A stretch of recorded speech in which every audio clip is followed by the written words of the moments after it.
Hello, ladies and gentlemen. I am Oz the Alchemist, the original tribal chief, And it's your girl, Lola Love. and we are back. It has been a week.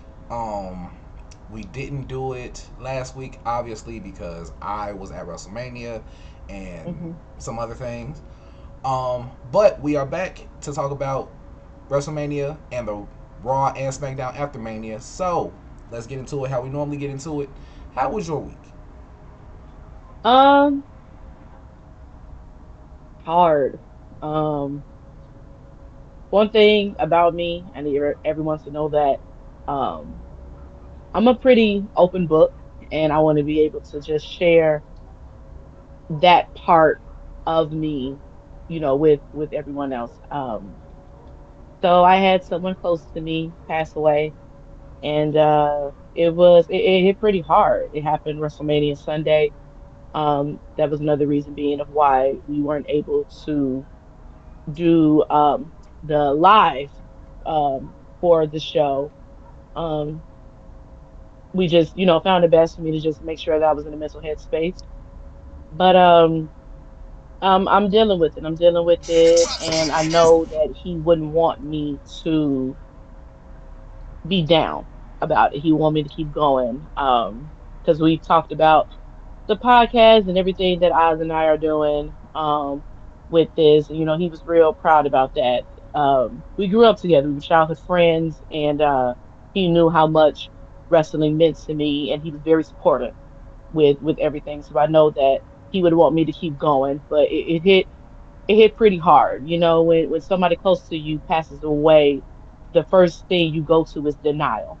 And I wasn't willing to accept it because it just didn't make sense to me at all. And I'm like, no, they got it wrong. This just can't be. So I went through this whole week of going through those stages of grief, um, of denial, of sadness, of anger, of blaming other people, and then even blaming myself for not responding to that last message. I had to really get out of my head because to me, if I were to respond to the message that he sent, I convinced myself that maybe I could have saved him. But life happens, and this isn't a movie. This isn't Final Destination where you can kind of jump in and stop things from happening. It happened the way that it happened, and I know that I'll see him again. But I know more than anything, he would want me to keep pushing, to keep grinding, to keep fighting, and just to keep living life because that's who he was and that's what he did.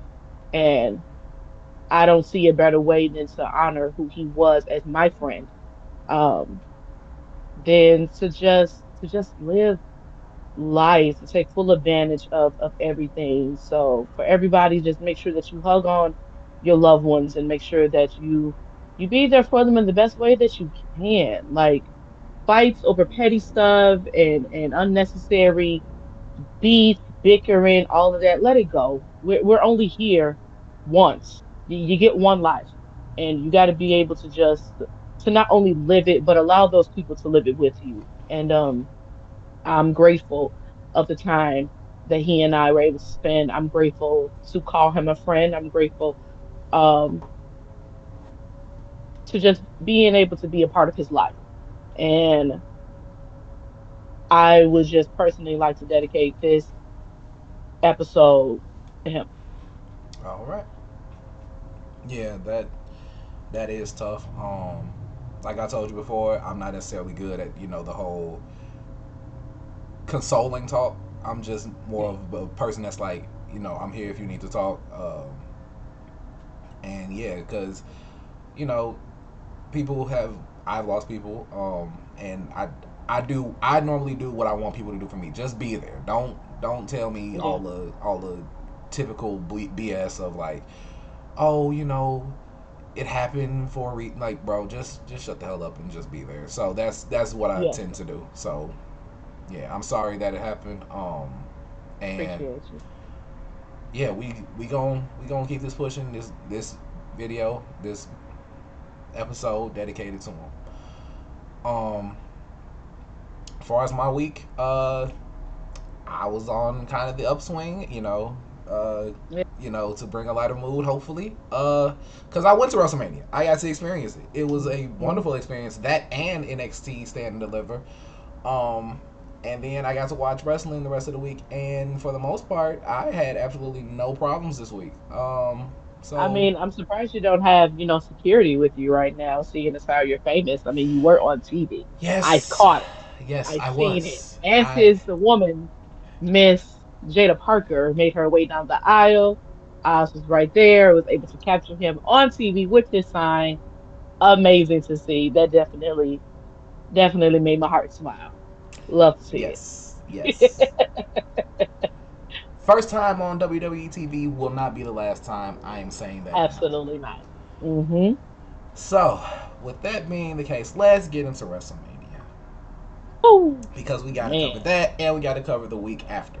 So, I don't want to, burden us with every single match because some of the matches we know wasn't necessarily a hit. So, I kind of want to They go weren't a over. hit. I want They to go weren't a over hit, the highlights. But if you but it's want to go, WrestleMania. that's true. We gotta talk. It's WrestleMania, man. We gotta get into it. We can give little, I guess, brief conversation about what happened because a lot did happen. A lot. I've been hearing a lot of bittersweet stuff regarding it. It's been so many mixed emotions, and to be completely honest, it just sounds like a bunch of hate. Um, as Roman Reigns likes to say, people just seem to hate greatness. And I think that's what's been going on. I thought WrestleMania was amazing. I thought that, they pulled out all the stops. There was so many, there were twists, there were turns, things that you knew that were going to happen, but then there was also some surprises that you didn't know that were going to happen. There was a prediction that I had weeks prior, and the fact that it came true down to a T still scares me, but that it also solidifies that this right here is what I'm supposed to be doing. Um, I'm still in chills over the outcome of it because damn, it really happened like I said it was gonna happen. But I tapped myself on the back for that because man, wow. But All right. there definitely was a bang. It was a bang. So starting out night one. Night one, we had Jay Uso and Gunther, and obviously that was going to be one of the highlights we talked about because Hmm. main event Jay Uso, who went to WrestleMania, who went to Royal Rumble, won the Royal Rumble, and continued Uh-huh. on for weeks as a Royal Rumble winner, went on to Hmm. challenge Gunther as the World Heavyweight Championship. Along this road, he got jumped and choked out. He got he got proven to be scared of Gunther on more than one occasion. He got his brother involved, and his brother ended up getting drastically hurt. Man. And then Hmm. at WrestleMania, he did his thing. This man, Man. for the first time, has proven that he has more than five moves. Yes, he did. He even pulled some moves out of Gunther's arsenal and kind of used them on him. I was shocked because I'm glad that he didn't come with the same mindset. He kind of pulled a Chad Gable. He had to pull not a Chad Gable, but a Sami Zayn. Chad Gable was the one that was training Sami Zayn to defeat Gunther last year at WrestleMania 40 for the Intercontinental title. And I feel like Jay really had to dig deep and get out of his head and really believe in himself. I really believe this whole time that I know that he's been saying that the people have been doubting him, the fans doubt him, backstage, his peers, they doubt him. I don't believe that that was the case. I mean, I believe that happened, but it was Jay doubting himself and his ability to be able to fight Gunther. And I get it. He is a huge guy. I mean, he's the ring general. Gunther comes in that ring and he delivers every time. I can understand the him being afraid that he can't do it. Not necessarily being afraid of Gunther, but being afraid that he can't defeat him. And then after seeing what he did to Jimmy and him not being able to do anything about it, I believe that that's what triggered him. And so, you know what? I'm not afraid anymore because now I have to fight for a higher purpose. I'm not just fighting for me. I'm fighting for my brother. I'm fighting for my mother. I'm fighting for my bloodline.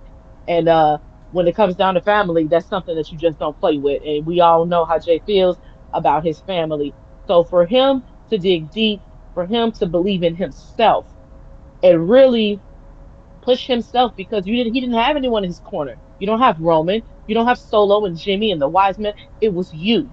It was just you by yourself. You had to pull yourself up by your bootstraps, get into that ring, and match with Gunther. You got to take a lot of pain, but you got to give a lot of pain, especially when fighting an opponent like Gunther. And Jay gave just that. He delivered for sure, and Because in all honesty, became I even said it while I was there. I said he definitely had to make up for last year's WrestleMania, and he definitely oh did. yeah, he definitely did. He definitely did. Wait, who did? Jay? Jay, he had to make up for last year. He won last year. But was the match good? It was I'm him not and gonna say the Jimmy. match. I mean, yeah, but That match was I don't think terrible. I don't want to say it was terrible. They all they did was super kick each other for 8 minutes. They did not. They did They did other things too.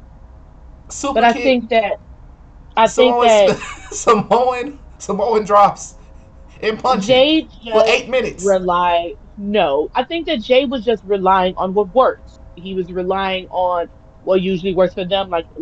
He's just been used to being a tag team guy.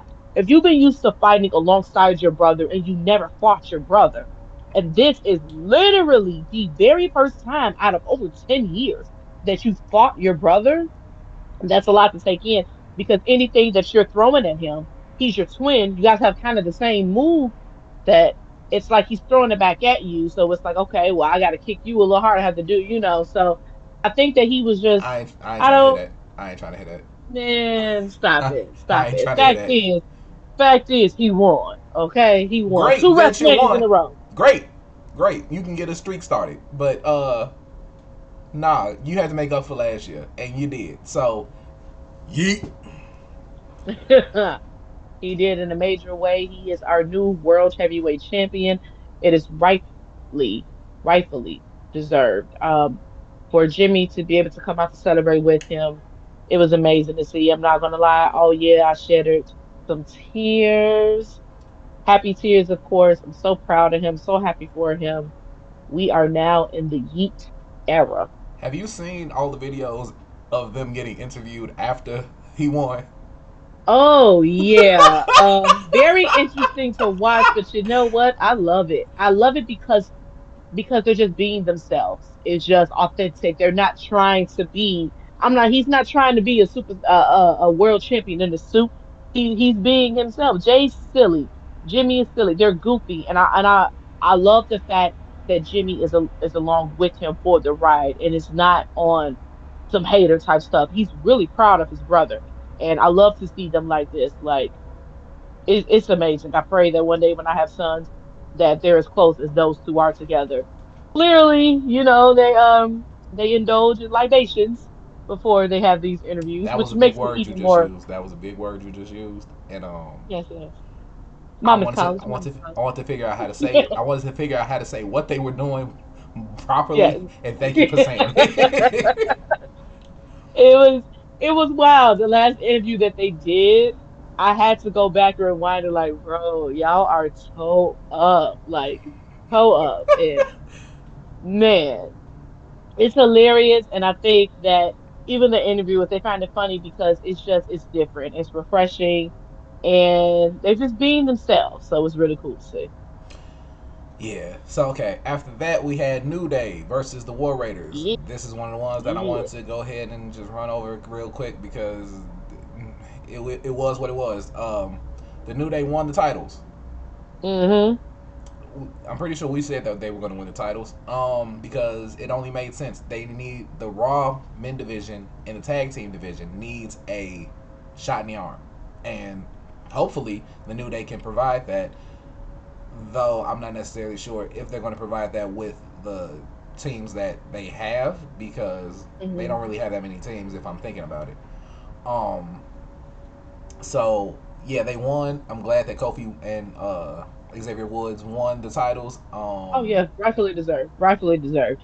I really feel like the New Day has become overlooked, especially since when the Bloodline story was first introduced, that everyone, the entire WWE, were so invested into that storyline, into the Usos. I mean, once they captured the SmackDown tag team titles, and then they took the Raw tag team titles away from Randy and Riddle.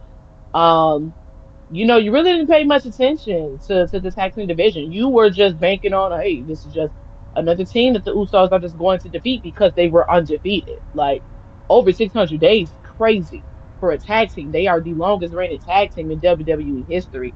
But let's not forget everything that the New Day has accomplished because they have the most titles. Like the Usos may be the longest reigning, but the New Day has the most titles out of any tag team in history. So applauding them for sure. I'm glad that they won. They deserve it. I love this ruthless side of them now. A lot of people not rocking with it. I rock with it. I love it. I feel like, the fun, goofy New Day, that time has passed. I feel like now, I feel like we're in the, not the attitude era, but mostly kind of the ruthless aggression era, but like 2.0 a little bit. Everybody wants to be a bad guy, and it's cool to be a bad guy because right now the bad guys are winning. The the That's the true. baby faces there, Because they ain't what's popping right because now. you're not an interesting babyface. You're just Yeah, they I feel all the like baby faces that they have right now are not interesting baby faces. Because yeah, Randy right now is babyface, but he's one that's like, nah, I'm willing to hurt everybody. So it's like he's you're a babyface babyface with an like edge. yeah. I was just gonna say like you like to say, baby faces with an edge, perfect, but an overall 100% baby face.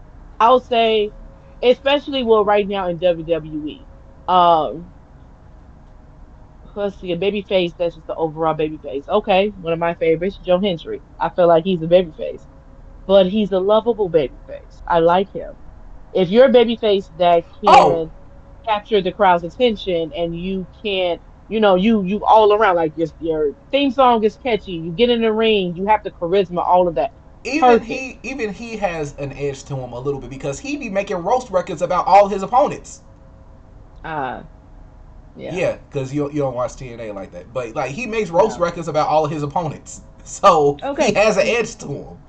So you got to be a baby face with an edge. You can't just be a regular baby face. That's just boring. Like that's too vanilla. Yeah. So yeah, congratulations to the New Day on getting their titles, and hopefully they can have a fight with either Carlito and Dominic Mysterio or JD and Finn with the New Day. Yeah. I don't So know. I'm trying to think who else that they can face. LWO, they're not on Raw, are they? SmackDown. No, no, no, SmackDown. no, no, no. Okay. They are. They got moved back. So They're on Raw. yeah, Okay. LWO is. Yeah. And yeah, because they just fought them maybe 2 3 weeks ago.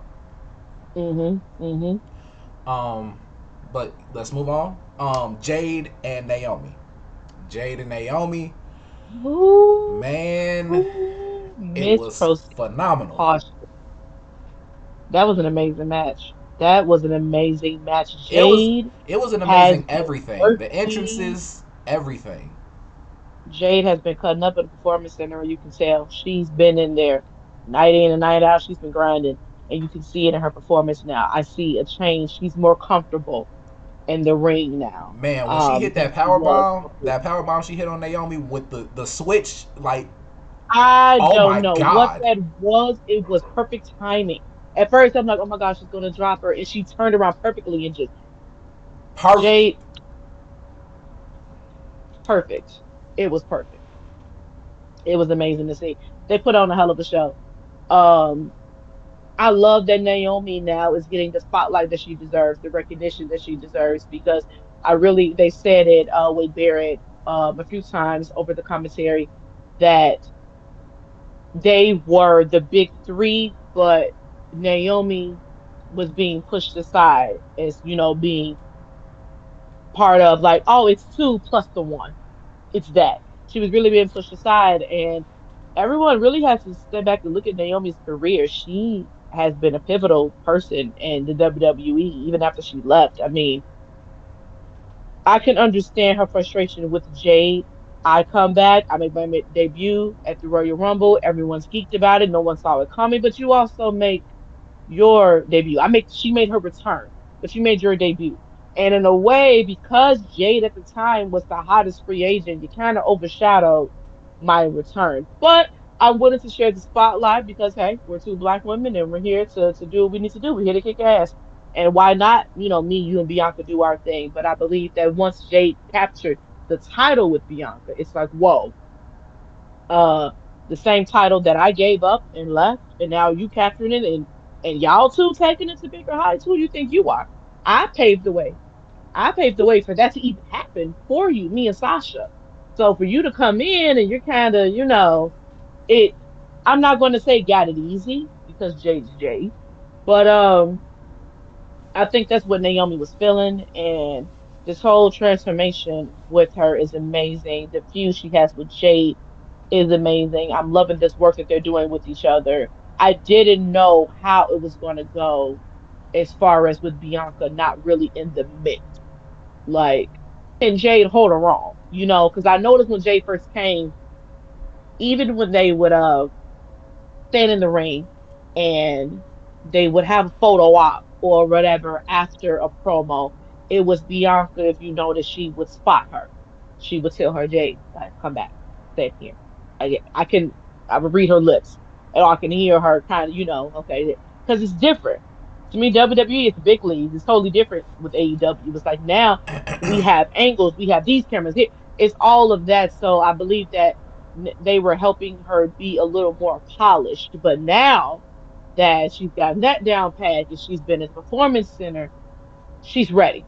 And that match at WrestleMania between her and Naomi showed that Jade is here and Jade is here to stay. Man, and she won in glorious fashion. Um, Yes, she did. man, after that match, If after if that you match, notice her attire, she wore the exact same colors that that was worn by them last year. I feel like in a way it was a taunting thing. I said, hey, they wore silver and gold last year. Naomi was gold and Jade was silver. Bianca wore silver and gold in the big three. At mm, WrestleMania this year, Jade wore the silver and gold. And I don't know if that was a tribute. I don't know if it was a what was, her wearing that. callback But and I all thought that. that was pretty, yeah, I thought that was pretty interesting for her to put their two colors that they wore into her gear. So I kind of I peeped that and I like it. And after that, Hmm. we had one of the highlights of my night: Jacob Fatu versus LA Knight for the United States Championship, in which Jacob Fatu won, but the match itself, great. Okay, when LA Knight caught that man in the BFT after he hit the moonsault, Oh my God. Oh my that's the God. only expression I had It was perfect. It was perfect. Like he caught him midair and to hit it. I was just like, for it. that's LA, it. I said it. I said it. When I said, that's it. That's it. no, No, no, no, no. I know Jacob, I do, but I have never, nobody has countered when Jacob does that. So that was the first time that somebody countered the that moonsault. for And I think that's why it was like the altitude that Jacob was for him to catch him and go into the BFT. That's why I'm like, yeah, that's it. so I don't want it to be, but yeah. that shout out to Jacob for being able to take that bump, and then shout out to LA Knight for actually making that possible to catch him to do that. Yes. One of So the highlights of the night. that and then Jacob having ring awareness to grab the rope, and then the fight Woo! That continues. pursuit. It was though that was the fight. I literally was just like, oh my God, edge of my seat. And when he was next to he grabbed the rope, I was like, oh great, okay. He grabbed the ropes, he grabbed the ropes. It's still going. It's still going because man, Jacob earned that. Those two put on a performance. Jacob looked amazing. His very first WrestleMania. The man, it hasn't even been a year. It's coming up to be a year that he's Yeah, been there. Your first WrestleMania. Even when he came out, let's talk about the gear. The man came out in a mask. A wolf wolf mask, mask. And I was just all like, black, like the great, aura, phenomenal. aura. The entire arena chanting 5-2. Aura. I'm I, so proud I, of him. I am I lost so my proud of voice. him. I lost my voice I bet you did. between yelling Fatu and his entrance, and then CM Punk's later when we were singing in Living Color. Yeah, Yes. completely lost my Oh voice. man. Oh man. But I'm Jacob, not gonna lie. but go ahead. During the match, I thought Solo was gonna come out. I was like, please, please do not let Nah, this you man ain't come out and alone. ruin this for Jacob. I'm gonna lose my mind. You ain't Don't alone. do it. I was waiting on it. Luckily, it never came. Jacob I'm so ended up glad. hitting not one but two of them moonsaults. And again, because we talked about it before, why does that moonsault not have a name? His none of his moves No have a idea. name.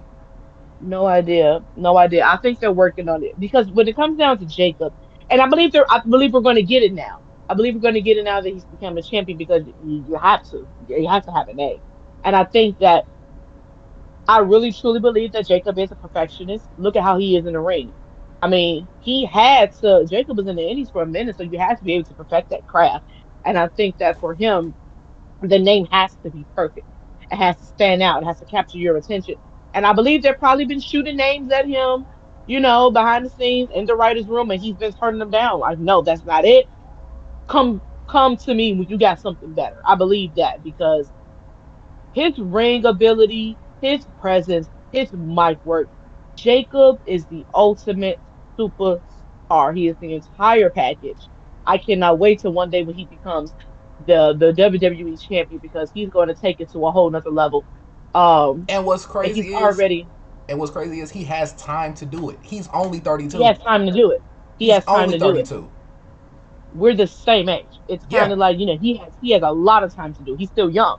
So I just cannot wait to see what he's going to do. When I say that man stole the show, man, I am so proud of him. Like, I remember when he debuted, I knew who he was already. There's only a few people in the indie scene that I know of, and Jacob was one of them. And when he came out, and I said that I know that's not Jacob Fatu. And when he revealed his face, and I'm just like, yep, WWE, you guys in the back, you're on notice. You're on notice now because Werewolf is here. He's here. He's dangerous. He ain't taking no prisoners. I love it. I would not want to stand across from that man in the ring because it's And not it's going to even the look fact that nice. they knew that they couldn't bring out Jacob early because they knew for a fact he was going to outshine Solo. That is They true. they knew That that, is true. and he I'm not did. going to lie though. I'm not going to lie though. I really feel like Solo's work at NXT was amazing. When they first brought Solo in to the Bloodline, it was amazing. I believe that and I say this a lot when you bring over superstars from NXT, especially dominant superstars over from NXT, they always have them tone it down Always, when they get to the main roster. I hate that. I really, really hate that because because it's like let them keep that momentum. I they've don't know done if it they with multiple people. they have, and I don't think I believe I don't want to believe that the people that come from NXT they're new, they're young, they're hungry, versus the guys that's on the main roster, especially if you're the champ or whatever, or you're in line to be the next contender for the championship, and you bring over the new guys from NXT, and I think they have them tone it down because you don't want them to outshine the guys that are already there. It's And not my fault if they can't be as keep quick up as me or because they're aggressive as older, me or can't and keep up. for the most part they're usually older. They can't take as many. They can take a bump, but they don't. They choose not to take certain bumps anymore. Whereas the young guys, Hmm. they will do whatever they need to because they feel like they have Hmm. to, so they can get on TV, and get time. But the only person that I can say for a fact that has moved from NXT to the main roster, but was able to keep their intensity, was Braun Breaker, and that's it. I don't remember Yeah, anybody else because yeah, everybody else they shut yeah. down. They shut him down, for sure. Braun Breaker definitely one of them. I believe that the first time I was watching Superstars, were really paying attention to the people that were coming from NXT was like that first batch. When it involved the women with Becky Lynch, with Charlotte Flair, with Bayley. Look at Sasha Banks, all the work they did over there, and then they come over and they let them keep the momentum. But then, I think that when you get to main roster, there are other things that come with it. You got commercials to do, you have endorsement deals, you have, advertising, you have all these other things outside of the ring that takes up your time. And I think that takes away from them, ooh, excuse me, training as hard as they did in NXT. Because NXT, you're kind of like, I'm training and I'm working hard to get to the main roster. And I sometimes, in a way, I don't know if they get a little lazy because it's like, oh, okay, I made it, but they need to let them keep that momentum. To me, NXT, when you over there, it's a glimpse of, well, to me, it's a mixture of WCW and ECW because they're aggressive and they're hungry and they're wild. And it's like, man, let them keep that because that's what's getting everybody's attention and making them pay attention. So when they get to the main roster and you take that away, I don't like that. One, like you said, Braun Breaker was one of them that they let keep it. Another superstar that I believe benefited by moving to main roster, and they just changed Bray Wyatt because Bray started the whole him and the Wyatt family and his whole persona in NXT, and it got better for him once he came over to the main roster. One And person that I cannot stand the fact that they dialed him down, Karrion Cross. oh, we gonna talk about that because we gotta talk Karrion, about that promo he cut. But I want to oh say, gosh. to go with your point of NXT being toned, like the characters getting toned down. I would have Hmm. stayed watching wrestling had I known that NXT was a thing in 2024 in 2014 because 2013 I started college and then I stopped Yep. watching as frequently because I'm in college and I'm doing other things. But I would have kept watching had I known NXT was a thing because that's where I all the good stuff was. 100%, 100%. I totally believe that. I remember being in my friend Kevin's dorm room when Raw came on. I remember who was on the screen, the storyline that was happening. CM Punk was in the ring, and this is the angle he had with AJ Lee, with the whole him, AJ, Daniel Bryan, that whole thing. And I'm like, hey, CM Punk's the champ, okay, but he looks a little different. Hair was slicked back. When I stopped really watching, this is when it was the straight edge and he, had his recruiters and his hair was long and he shaped that whole thing. That's when I stopped. So when I caught a glimpse of it, I'm like, oh, okay. Again, I really wish that I would have got back in it when NXT was first introduced with those first batch of superstars, with the Charlotte Flairs, with the Becky Lynches, with the Roman Reigns, Seth Rollins, all of those guys. When Dusty was over there grooming these guys to be the stars that we see now. Man, that's one thing that I regret. I see it in documentaries, and I can go back and watch the old stuff, but I know that it was nothing like actually being in that moment, watching these guys do the things that they were doing, and then to come over to the main roster, which is why I believe they got the pops that they did when they came over. Because I tell you, when the Shield made their debut, everyone else knew who they were from NXT, And and they I were like, didn't. "Hey, this is Roman, this is Seth, this is Dean." They just put them in this group because they weren't the Shield in NXT, but they brought them over as these mercenaries for CM Punk. I was confused, like, who is this? Who are these guys? Every time, even later on, the next, who are these guys?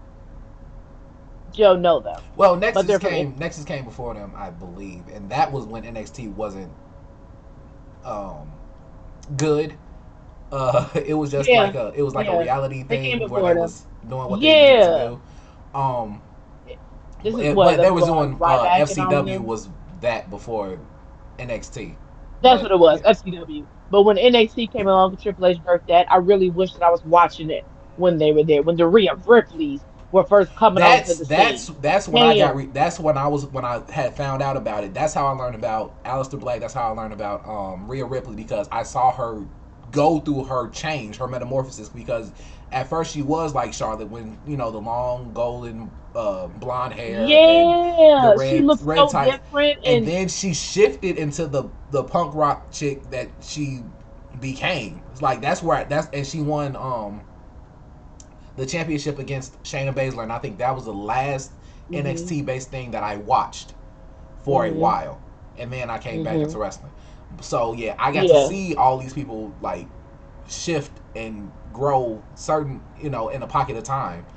And yeah, yeah, yeah, NXT needs to continue to push out these superstars, but then when they get to the main roster, mhm. keep the same momentum. So yeah, I definitely agree with Man, what for you were saying. real, for real. The only person, even now, I can say that I don't believe that they do. How do you feel as far as Carmelo Hayes' career is going? I think it's He's going well, he's going up.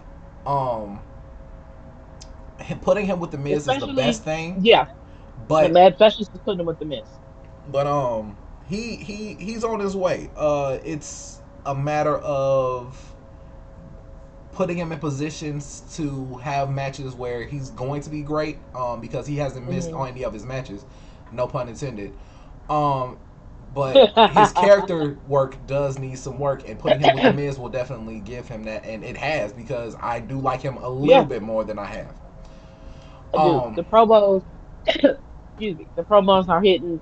I'm really liking the Miz is the perfect person to put him with because in a lot of ways they're the same. Um, because the Miz is like that star that he don't have to be on TV every week. I feel like the Miz is pretty solidified. I mean, he has a huge personality. He showed that in the very beginning. I remember when the Miz was on Tough Enough. I loved him. I was dialing in every week for the Miz. That's how strong of a Miz fan I am. Okay. I remember he was Mike Mizanin coming out there and just being silly and goofy, but I liked him. And I was mad that he didn't win. Daniel Pewter won. Had one match, ain't never seen him again because he did not deserve to win. The Miz deserved to win. And they brought the Miz back, and that's when he was hosting the Diva Search. And that's crazy. That's where he met his wife, Maris. She did not speak any English at the time, and he fell in love with her. But yeah, the Miz is amazing, and the work that they're doing together is amazing. And I'm just loving to see it because, like you said, that Carmelo doesn't miss in the ring. He's always puts on a hell of a show. It's everything, else sometimes with certain promos that he's hit it. And now that they can piggyback off of each other, is giving Carmelo time to grow in that area. So I love it. I'm loving what they're doing. okay, so we got to keep pushing because we still got to get through night two, and we got to get through the rest of the week. So we are at El Grande Americano versus Ray Phoenix. The only Oh thing I man, have to say about Alvaro, this, it was great that Chad Gable and Ray Phoenix had their fight, and the you got fact to that chill. Ray got to debut because Ray Mysterio got hurt. That's not good. But the fact that Ray Phoenix got to debut on WrestleMania alongside his brother, who also was in his first WrestleMania, I think that is a beautiful Yes. thing for their family. Man, it Um, really, really is. When I caught Ray Phoenix coming out and he was talking to the cameraman and he was giving shout outs to his kids, his wife, to his family. Man, I'm so happy for Ray. He's an amazing person to watch. I love uh Penta. So to see that they're brothers, they have totally different styles. They're two totally different people. I don't see them acting like one and the other. Like they're both amazing to watch. You put on any of them, I'm watching their matches because they gonna put on the show.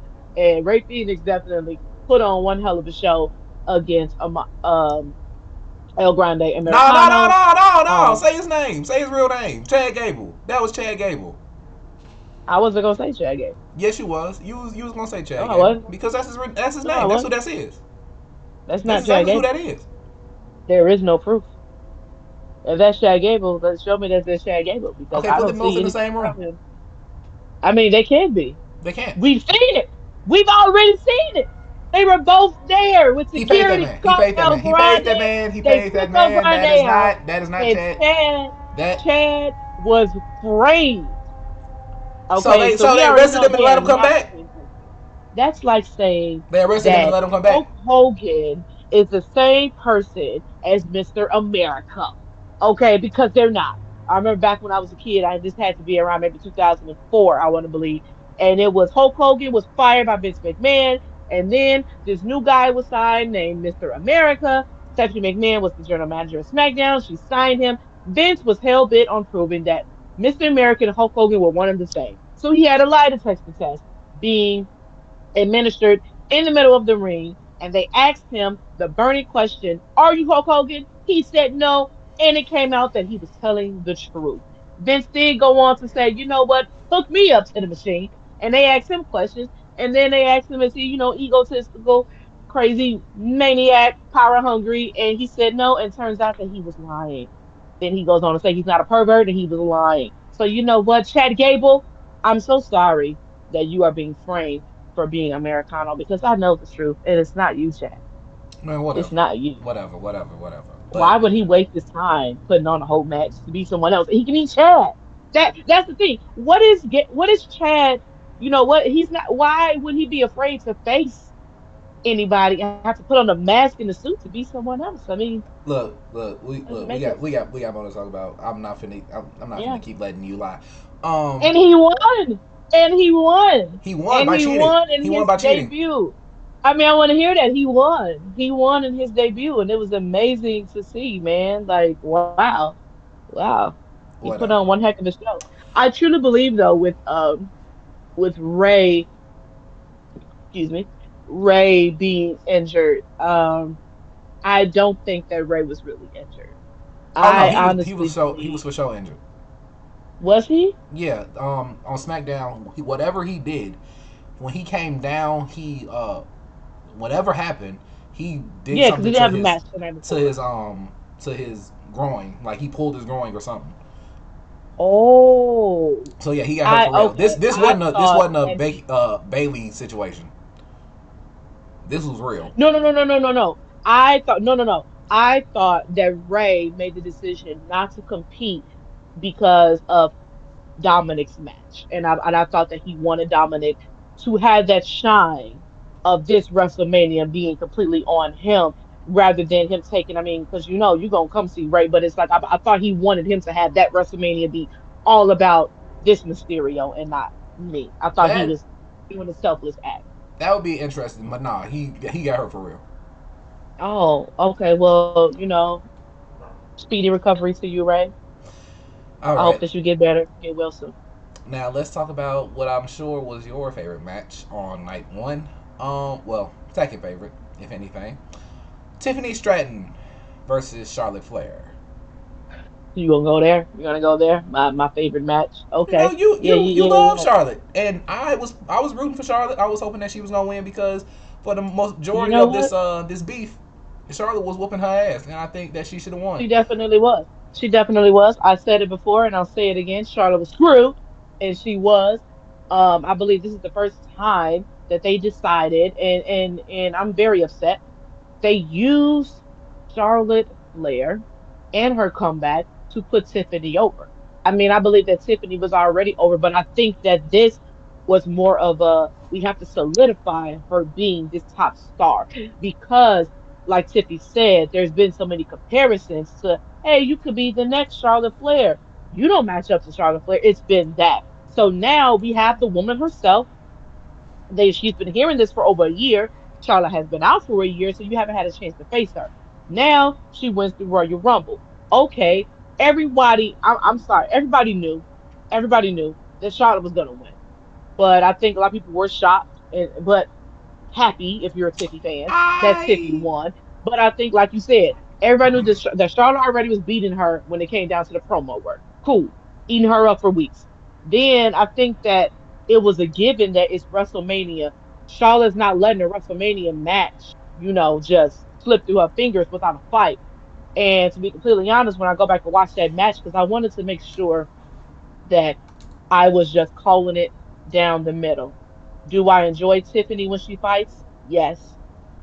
Did Charlotte outshine Tiffany in that match? You're damn right. She carried her, to be honest. I felt like she actually had to slow down and botch moves for Tiffy to keep up. I don't care how old Charlotte is. Charlotte's like her daddy when it comes to that ring. That's her home. And she takes it very seriously and she's very aggressive. I mean, her last WrestleMania match, she proved it against Rhea Ripley. Rhea really had to beat Charlotte down and really go through a lot to take that title from her because Charlotte already said, I'm not going to make it easy. But I believe that she knew what type of opponent Rhea was. Rhea is the type that, you know what? I like a challenge. I like to be tested. I want to prove that I'm the best by fighting the best. I don't think that Rhea went in that being arrogant because she didn't. When you go back and watch the whole promo work that she gave, she was, pretty much saying, I have to become a star. So I know I have to go through you being the biggest star. Tiffy, there was no respect. Charlotte, Rhea has said multiple times to Charlotte, I respect you. I respect you. Tiffy doesn't have any respect. Tiffy, low key, I know you're tired of hearing the comparison, but if you're tired of hearing the comparison, then be better. And I don't care that you have the title. You will never, I'm sorry, you won't beat Charlotte Flair. Charlotte has proved herself time and time again in that ring that she is who she says she is, and that is the very best, which is why she is a 14-time women's champion. Um, but yeah, that really had pissed me off the way that that match ended because it just gave, okay, I guess I'll take one for the team and go ahead and let her get this win because that it was a wrap. It was a wrap. If they would have just let Charlotte beat Charlotte and go full speed in that match, Tiffy, you could not keep up. So much that Charlotte knocked that girl's tooth, cracked it, like pop it. Like that's the only time I've ever seen Tiffy's hair look crazy because when you're fighting Charlotte, you win for a fight. So shout out to Charlotte for a good match. Yeah, I have Tiffy, you need some work. I have little to nothing to say about that match. Yeah. Except for the fact that I am thoroughly upset that Charlotte did Stephanie Vaquer's move. Um, thoroughly upset. Okay, yeah. That's it. Not gonna lie, That's all I nobody gotta asked say. for that. Nobody, Definitely did nobody not. asked for that because I didn't ask for that. I didn't want to see it, Nope. especially after seeing Stephanie do it earlier in the day, and I was like, ah. And then Charlotte did, and I was just like, yeah. Ew. Because Charlotte, I love you. I love you and I respect you so much. But it's like, babe, some things, like certain things people wear, it's not that don't suit you, babe. It just don't hit the same. It don't hit the same. Go ahead, hit the now. One thing you can do that I don't believe Stephanie can hit that figure eight. Hit that. Do that. But that's your move, girl. Just hit that. Because that other Yep. one, it ain't It's cutting it. not for It you. just didn't look Not for right. you. Not for you. It's not for you. I would love to see Jada Parker hit it. I would love to see that. I think it is. She set the internet on fire. She does that, Yep. But but but Charlotte, nah. nah, So I don't want to see that ever again. ever. So now we are on to the main event of night one. We Oh my had God.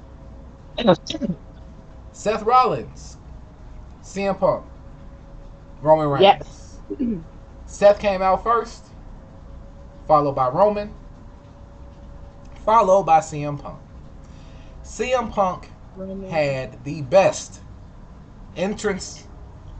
I can't necessarily remember what to call it, but he had the best entrance What do you commercial, mean? whatever you want to call it.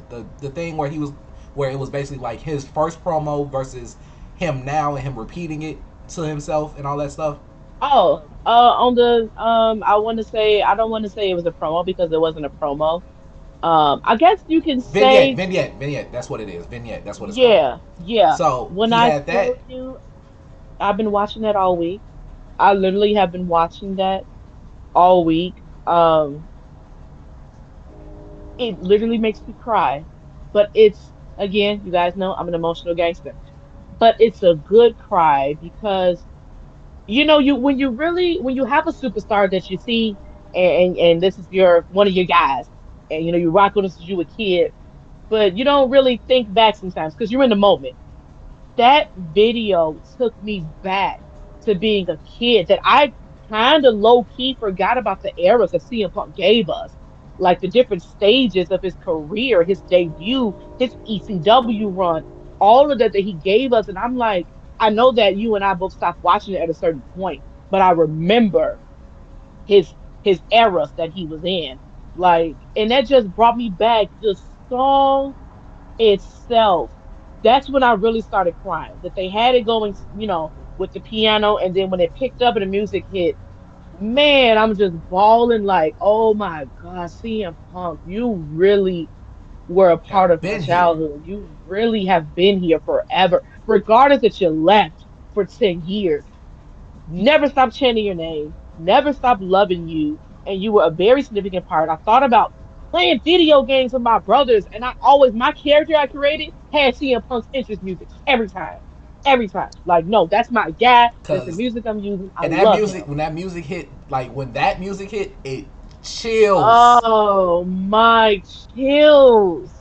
Chills, man. I'm just like CM Punk. Even him coming out in the yellow, it just took me back. And In the then hoodie, CM Punk is a traditionalist, so him coming out in the old hoodie, you can tell that that's the same hoodie that he's had. and Because I saw then the little stain on it, and I'm like, yeah. coming out to In Living Color playing his music, I lost my voice. That was when I lost my voice because I was singing that to the top of my lungs because I was so happy that this man is getting this moment. Because, I literally like you felt like a said, kid, man. I got in at 2009. That was when he was doing the straight edge Hmm. savior, and I honestly, at a certain Yeah. point, was going to be straight edge. I was, but then you get older Wow. and you get a bottle. Um, so Life yeah. started lifing. So I'm like, this is my guy. He's from Chicago. Yeah. I've never been a punk guy, or like I've never like been. I've been into the music a little bit, but I've never been into that scene. But I've always loved the fashion of it and the way he Right. looked. I was like, all the tattoos, the piercings. I'm like, that's my guy. I'm with Yes. him. Yes. And he's from Chicago. I'm with him. And then he goes through his whole thing with the Nexus, and then becoming bigger, and the pipe bomb, John Cena, all of that stuff, all culminating together. Man. I'm like, this is my guy. And then when I left wrestling, he left wrestling. So I'm like, okay, it is what it is. And then Wait a getting minute. to this point now that he is main eventing WrestleMania in the way he wants to, and he's not overshadowed by The Rock, or he's not overshadowed by John Cena. Like, it's like, finally you're vindicated.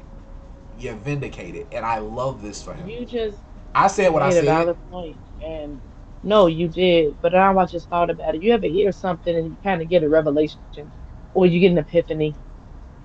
You just said that he left. You left around the time that he left. So did I, and I didn't even realize it. You really don't. I always knew that CM Punk was something special and that he was very near and dear to my heart, even though he's one of John Cena, my man's biggest rivals. But it was such an amazing rivalry to see that I loved it. And it was so hard not to like him. CM Punk played such a big part in my life, especially with identifying who I was. Um, I know I didn't have an identity crisis, but it was like just not being afraid to express myself. I didn't go through, my mom thought at the time I was going through some rocker phase. It started with Lita. And I was just like, I like the punk rock. I like that. I want to wear the mesh and I won't, I would wear my baggy pants, sag them a bit, and I was trying to sew my underwear like Lita, but apparently that's not appropriate in grammar school. So I had to sneak and do it at home, but when CM Punk came along or whatnot, and he's like, I'm straight edge. I thought that was pretty cool. Because a lot of my friends, they were drinking and doing drugs, and it's like that wasn't what I was into. So he was relatable. And but still being himself. CM Punk is the reason why my first piercing was a lip piercing in college. He is the reason why. I seen it, I wanted it, I got it. And I'm just like, this dude is cool. He's from Chicago. Man, I love him. Like he helped me come out of my shell. He helped me be confident in who I was and not being afraid to stand on who I am. So CM Punk, I thank you for that. I think that's why when I see him come on the screen, or even when I go to show and I see him, I just feel such a connection to him. Like I feel like he's like that uncle or that older cousin, and I just want to hug him. But man, it was so great to see him coming out with Paul Heyman, Paul Heyman give doing the watch with it. Oh, I feel like a damn kid again. It was like a flashback. It was literally like we were in a time machine. Like we're not supposed to be here right now. This is forbidden, but it's happening. So I love that they gave that to us. It was amazing to see, even though it was so weird to see Roman come out alone. That Now, did rub me the wrong way a little bit, especially when Roman got to the stairs and he's so used to giving Paul Paul being the there yeah, giving him the and Ulafala. speaking. Yes, did you see it was like when it was getting ready for the match to start, and he takes off the He Ulafala goes, and Paul's standing on that side and he's just looking and he's just look and even Paul's face. Even Paul, I believe, wanted to go over and get it, but I'm not in your corner tonight. But I believe that it was still that, but I love you, but I'm not in your corner, so I can't hold it. And that's so sacred that Roman's like, I can't give it to no one else. And when he saw Paul, the face he made, like, I don't even want you touching it. He kissed it and he just sat it to the side. That was such a heartbreaking, what, 10 now, seconds that they gave us. yeah, Like, now storytelling at its finest. I am going to say that all the gushing we did over CM Punk. Once that match started, I was Team Roman. I'm not gonna lie to you, I cause was, all day, all day, because all day. cause he This hit is, this is, because at a certain go point he ahead. hit Punk with the Superman punch, and I verbally yelled. I felt it in my body come out. I said, "Bit." When he hit him, I was like, because I was mad for him. Talk about being, and I'm not going to lie, and I think that's what they gave us. That match was the main event of the weekend. Sorry, It babe. was. It It absolutely was was. Hands because down. we already, let's be completely honest, we knew what was going to We knew happen exactly what was on going the to happen. next time. We knew. I'm not gonna lie. A little part of me was like, the way they been doing, rocking with Cody. He's the whole finisher story. They love Cody. He's Dusty's kid. All right, they might not. And I thought that that would have been the most dumbest move in history if he didn't do what he did on night two. However, night one that had me at the edge of my seat. I was on my couch at the end, like, don't talk to me. My heart was beating so fast that I'm just like, what is happening? Because individually, I love all three. But then it's like now it comes down to it. And like you've asked me before, who do you think is going to win? Who do you want to win? And I told you I'm torn. I don't know. Of course, OTC all day. But again, CM Punk, my childhood, I love him. And just Seth Rollins, yeah, I love Seth. I'm sorry. I just can't help but love him. And then I grew a bigger respect for Seth during his world heavyweight, his last title run. That's when I really was feeling Seth, and I was like, you know what, I'm a Seth Rollins guy too. But during this whole thing, this whole match, it was crazy to see, especially when Seth wanted to put CM Punk through the table. And I was just like, oh my God, I love CM Punk. But in the same way, I'm like, this is like a shield moment. Like he's like, do it. And I'm just like, do it, do it. Like I want him to do it. I don't know what I was thinking at that time. I was more so like, I'm like, I don't think he gonna do it. And then when he didn't, and I, he chose instead to like, I'm gonna do it my damn self, and he put CM Punk no, through the table. What? but before he did it though, but before he did it, and I He know did. He that, had to think I about guess it. this no, no, no. I guess that's different when you're live seeing it that you can't hear commentary or Right. you can't, hear the closest of what they're saying. And when he first was telling him or whatnot, like, come on, man, like he the problem. Let's get that whole thing, let's get rid of him. It's really between you and I. He's the issue. He got your wise man. Like, forget him. So when Roman was going back and forth and he said, pick him up, I was like, oh my God, it's going to be just for a second. I'm like, this could be a Shield reunion. Like, they put people through the announce tables. When he was yelling to pick him up, I'm like, they finna work together. And I got so excited. I'm not going to lie. When Roman hit Seth, I low key got very upset. I did get upset because I wanted to see them for a second unite. I wanted to see them unite for just 1 second because it was a moment in the match where CM Punk, I believe, had Seth on his shoulders and Roman's just off the top rope and they hit some type of doomsday device. Yeah. So I'm like, Come on, man, you can. But I'm like, your hatred for Seth is that strong that you like, I ain't gonna do no working with you at That's all. exactly what I was I'll work, thinking. I'll work with CM Punk before I work with you. But this man is the one that got your wife, man, you know, in his corner. So I'm like, dang, it's that deep with Seth. But that makes me have so much more appreciation for their feud that he got your wise man and you're still even mad more at Seth than you are at CM Punk. Crazy.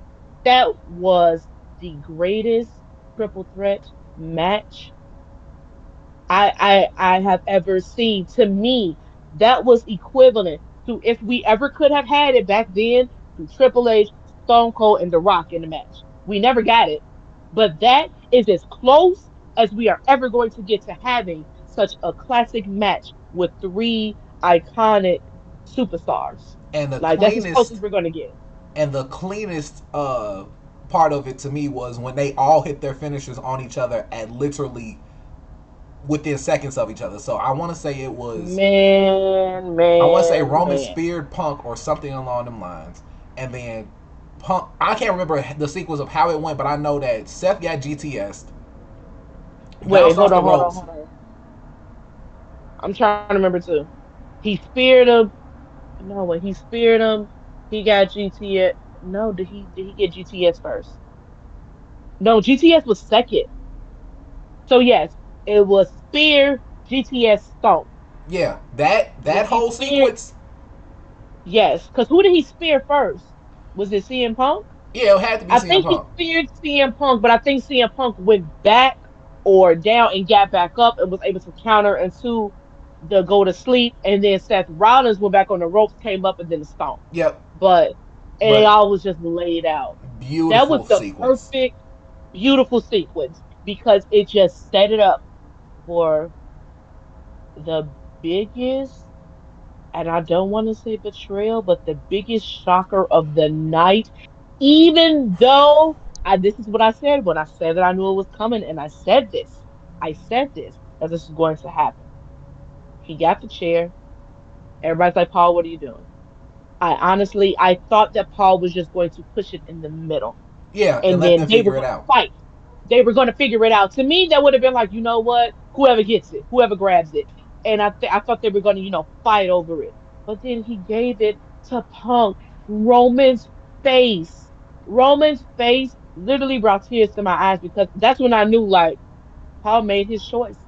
You made your choice. You just gave it to Punk. But then Paul's pleading, saying, I'm sorry. Then he gets in the ring. And then he CM Punk kissed Paul Heyman's head before he did it. And I'm just like, what is happening? And then I'm like, CM Punk's kind of wobbling, so Paul was trying to, I guess, hold his balance. So when he low blowed him, I ain't gonna lie.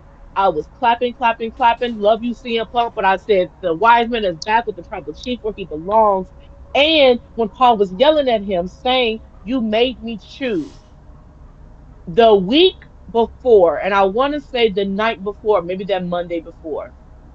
I think it was the night before, Friday night, when Paul Heyman and CM Punk were backstage. Roman's car pulls up, and CM Punk clearly can see it's Roman. Paul can see his back is turned. Puts his arm around him. He's talking to him. I said right there, CM Punk is trying to set him up. He's starting stuff. He instigating. He's trying to rub it in Roman's face, like, yeah, this is my best friend. He gonna be with me. Because when Paul turned around and seen him, he's chasing after him. CM Punk didn't stop Paul. You were trying to start stuff. So I understand why Paul did what he did to CM Punk. Because he's like, I was cool with you being my best friend, and that's my tribal chief. You should respect that. I was cool being in your corner. But you keep trying to rub it in his face. And then you're putting me in the middle to want me to make a choice and to do something. Why are you making me choose against my tribal chief? I'm already out here coming out without him. Let me just fulfill that. That's done. Let's get this over with, and I can go back to him. But you kept rubbing it. So that's what he just kept yelling at him, and it just was justified. That was justified, and it made sense. But what happened next When did I not make any tell sense to me. when I It didn't tell make you sense to me.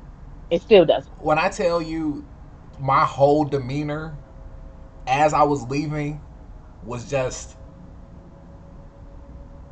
confused, and I felt every emotion. I was angry, I was confused, I was hurt, and it didn't even happen to Angry, me. confused, hurt. And It just it I was because, yeah. ladies and gentlemen, Paul Heyman, after he did what he did to CM Punk, turned right Yes. around, gave Roman the chair, and as Roman was about Mm-hmm. to attack Seth with it, Paul Heyman hits him with a low blow,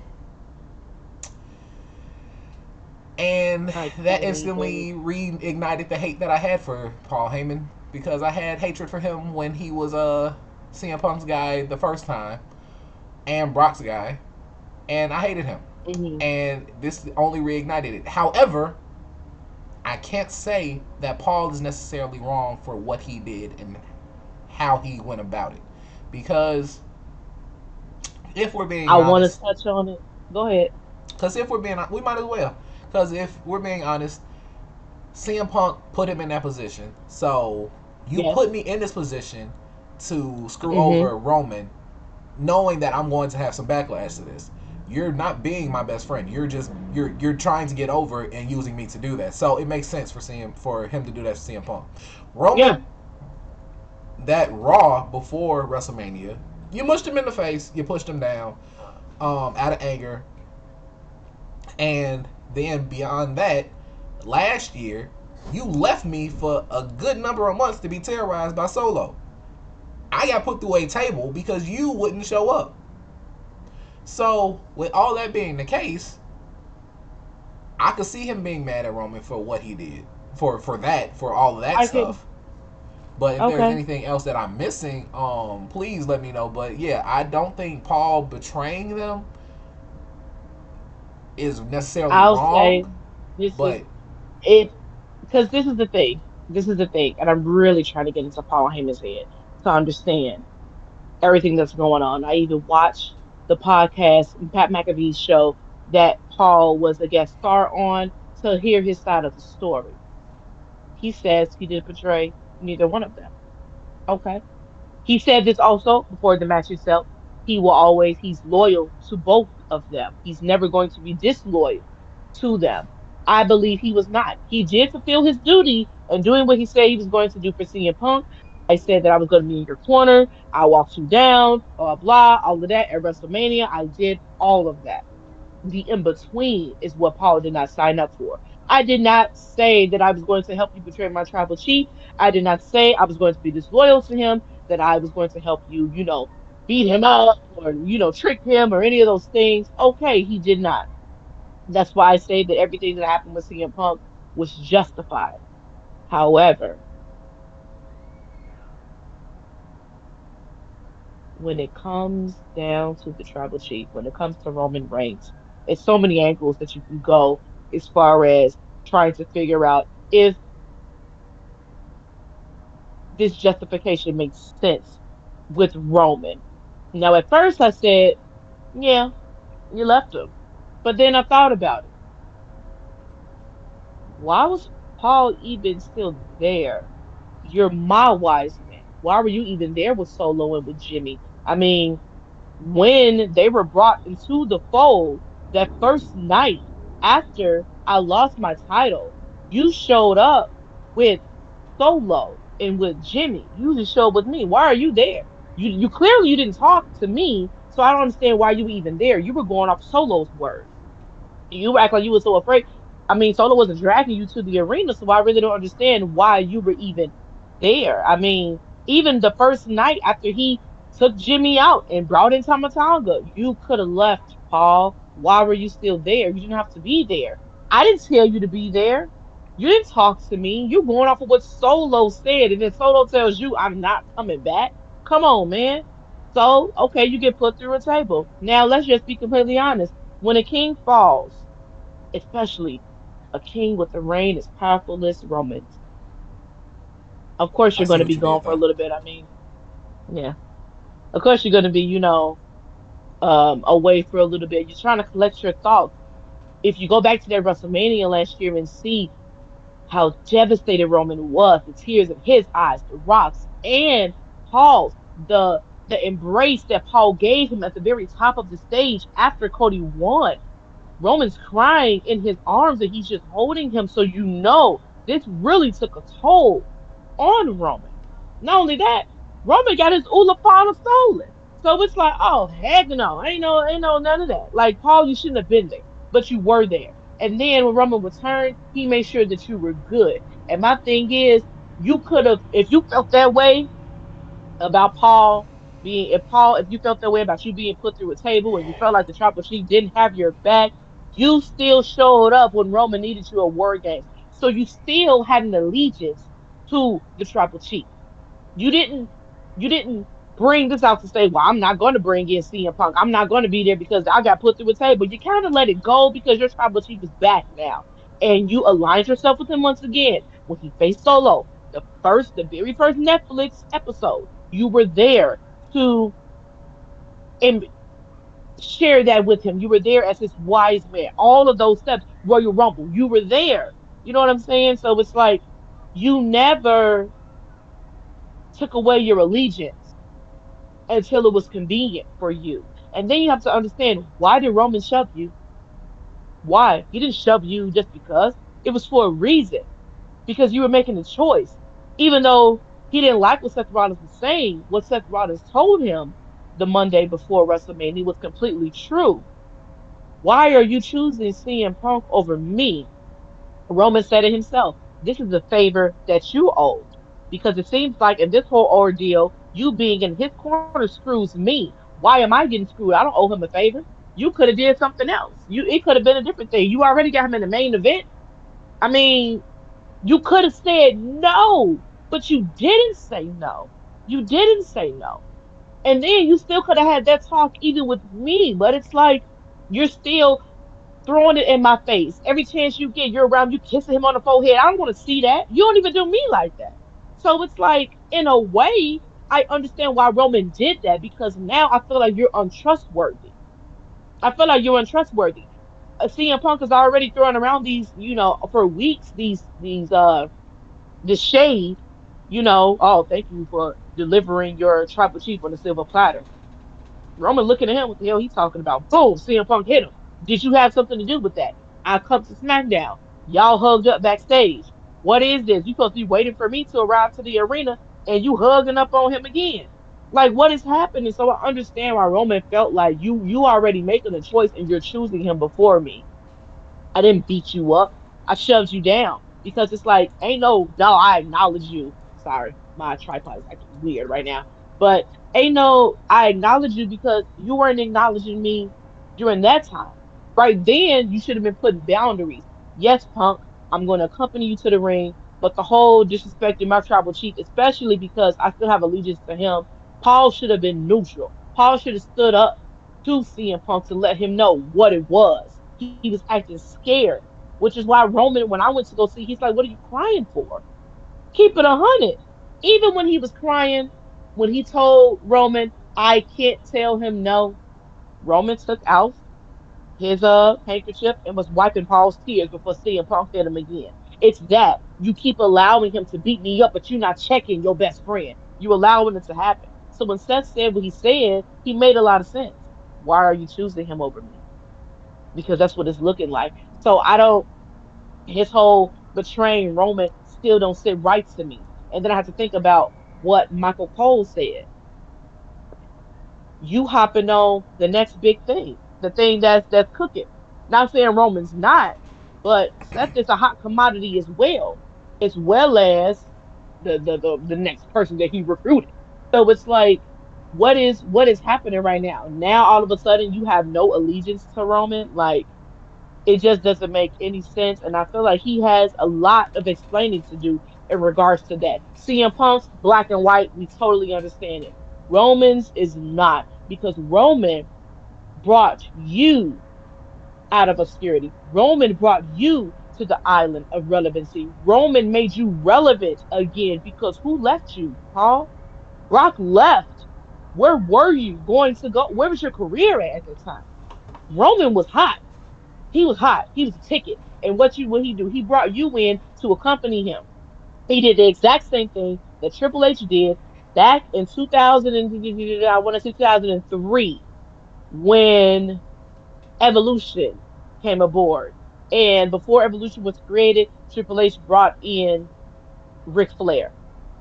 And Rick's career at the time was on a downscale. He was just there. So he brought him in as far as like, put him with me and built him up to remind him of who he was. The same with Paul. For 20 years, you're with Brock. Brock's gone now. So I know you're like, where am I gonna go? What's gonna happen now? CM Punk was gone. So it's like Roman saved you and made you the wise man.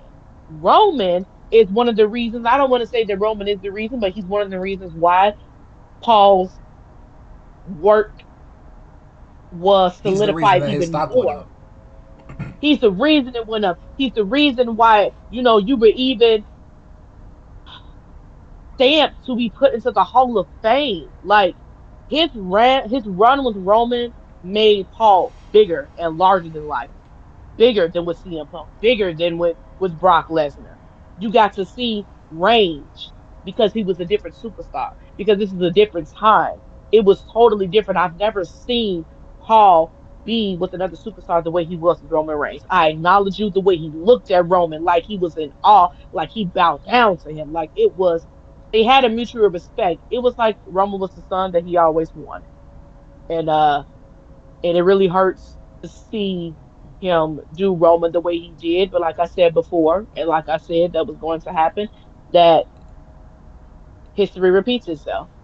Yes, he betrayed both of them. And I think that right now, Roman is going through what Brock went through the first time that Paul betrayed Brock back in 2003 SummerSlam it was Brock against the Big Show. And all the way leading up to it, Paul kept saying to Brock, you cannot beat the Big Show until Brock hit the F5. Everybody was in awe because how you pick this big man up. And then Paul screwed him. Didn't make sense. But then Brock, being the bad guy at the time, the next big thing, it made Brock more relatable backstage. Now Brock has to find new friends. Now Brock has to do things on his own. And I think that this is where Roman's career is going. He's already over with the people. He's over with the fans and all of that. So now it's like now he has to gain some friends in the back. And I think that one of his first friends will be CM Punk.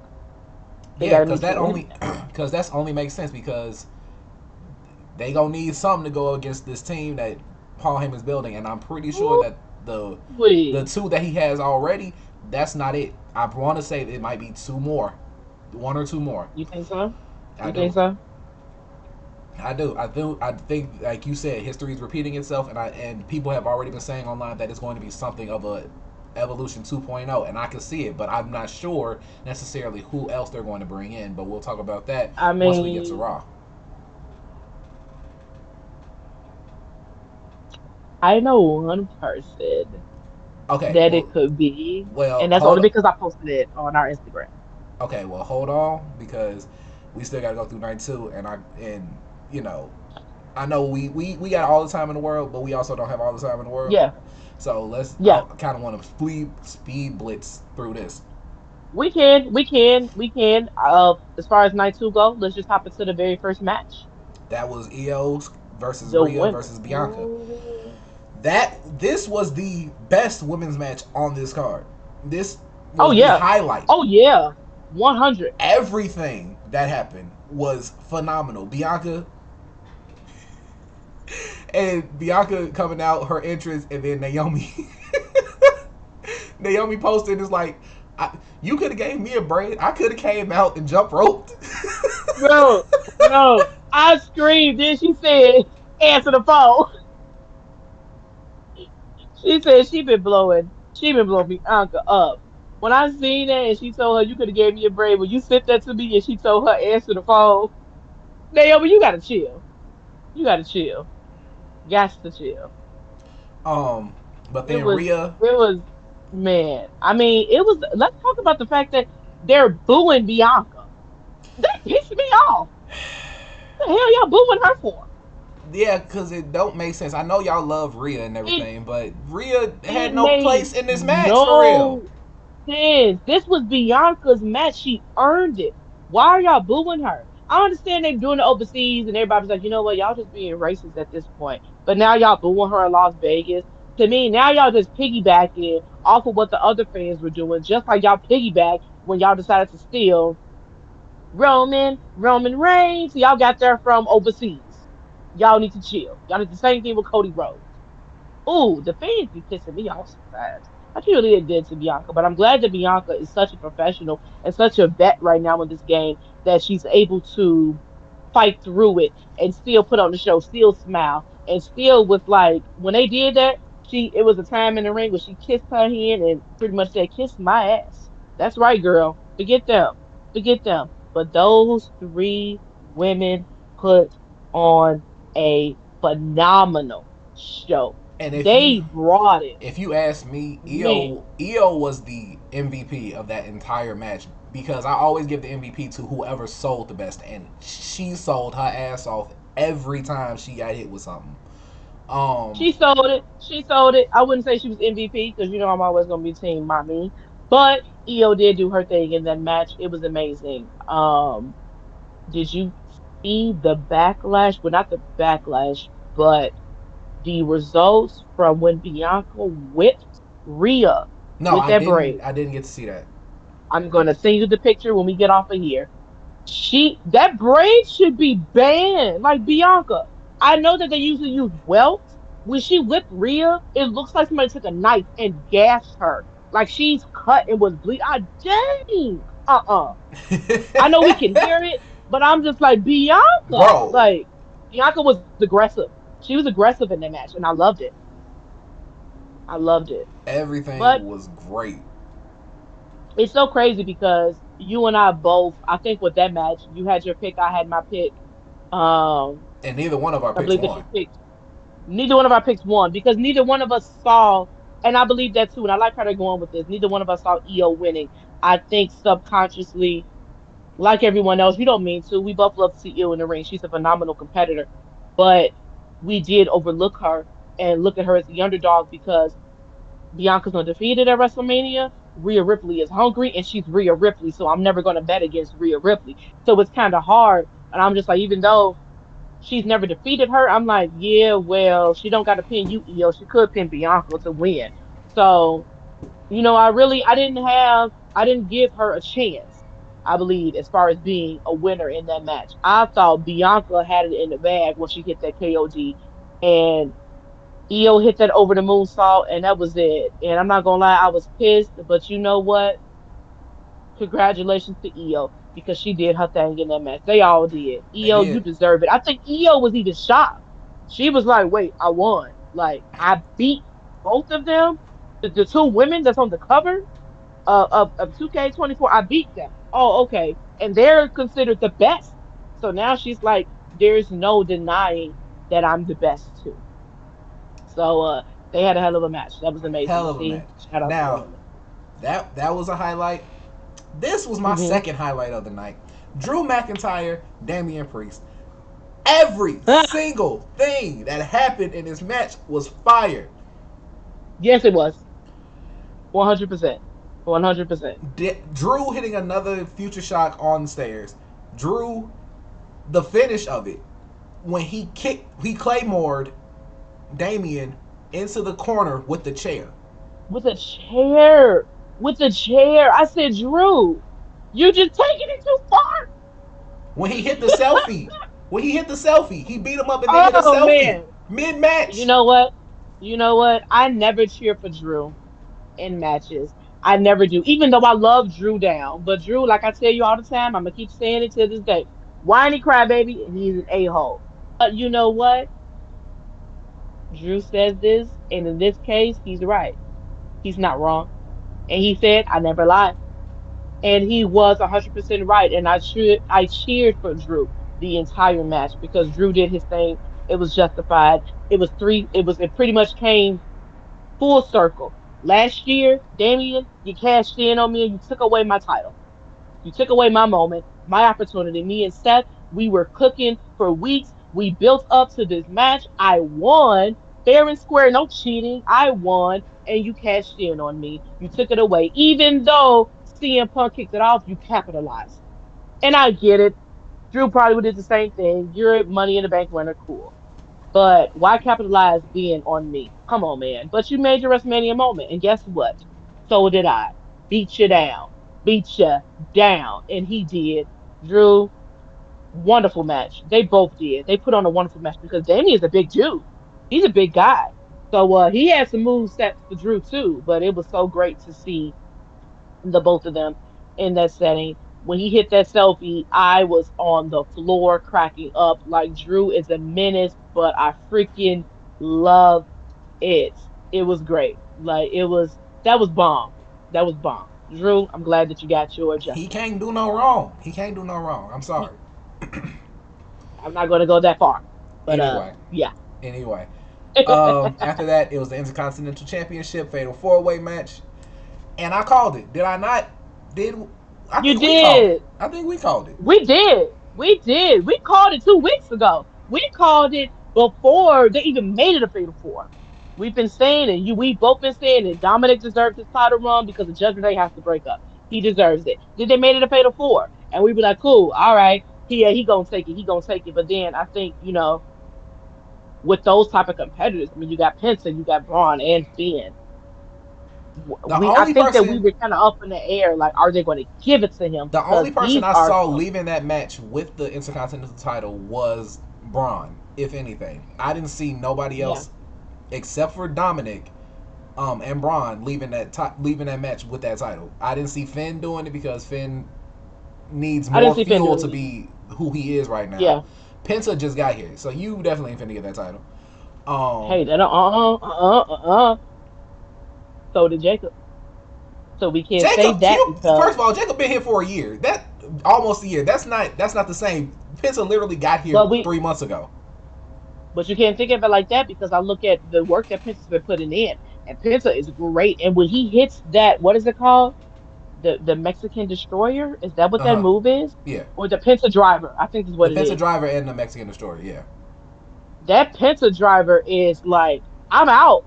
Somebody got to come in and break this up because I ain't kicking out. Because that move itself is crazy. And when he hit that move, I think somebody did break it up because, that's the end all be all. That's it. I think Finn broke that up when he hit it on Dominic.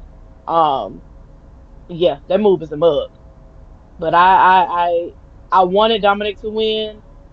I was just hoping that they was going to give it to him. And when he went up for, first of all, Dominic made the first move on Finn. Didn't see that coming. I thought that Finn would do it and then Dominic would finally capitalize. Like, you know what? I thought we was in it together. Now I gotta do it. But Dominic was the first one to do it, and then Finn, took his anger out on Dominic. And when he tried to hit after hitting Braun with the 619 and went up with the frog splash, Finn interferes, pulls Dominic's leg. So I was just like, damn it, Finn finna win.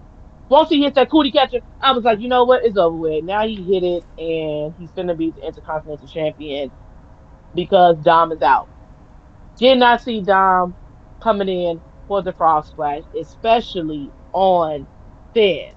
And when he hit it, and I'm just like, Finn finna kick out. But when they got to three, I lost my marbles. I lost my marbles. First of all, I was in the shower. That's why I say WWE doesn't stop for nothing. Okay. I had my phone with me in the shower watching this. So when he hit it, Dominic, oh, there was a time when my light flashed before my eyes because I almost fell and bust my head. I slipped. I slipped so hard, bro. Like I'm mid, yeah, yeah, okay, finna hit it. As soon as I said three, when I say the soap in the air, me holding on to the curtain, it was it was gonna be over with for me. Y'all wasn't gonna see me today. Y'all was gonna see me from the hospital bed because I was still gonna be in recovery because I almost lost it. Whoo, my heart was pounding, but I didn't care. It would have been worth it. It would have been worth it. That would have been a weird story to get to the EMT. Hey, what happened?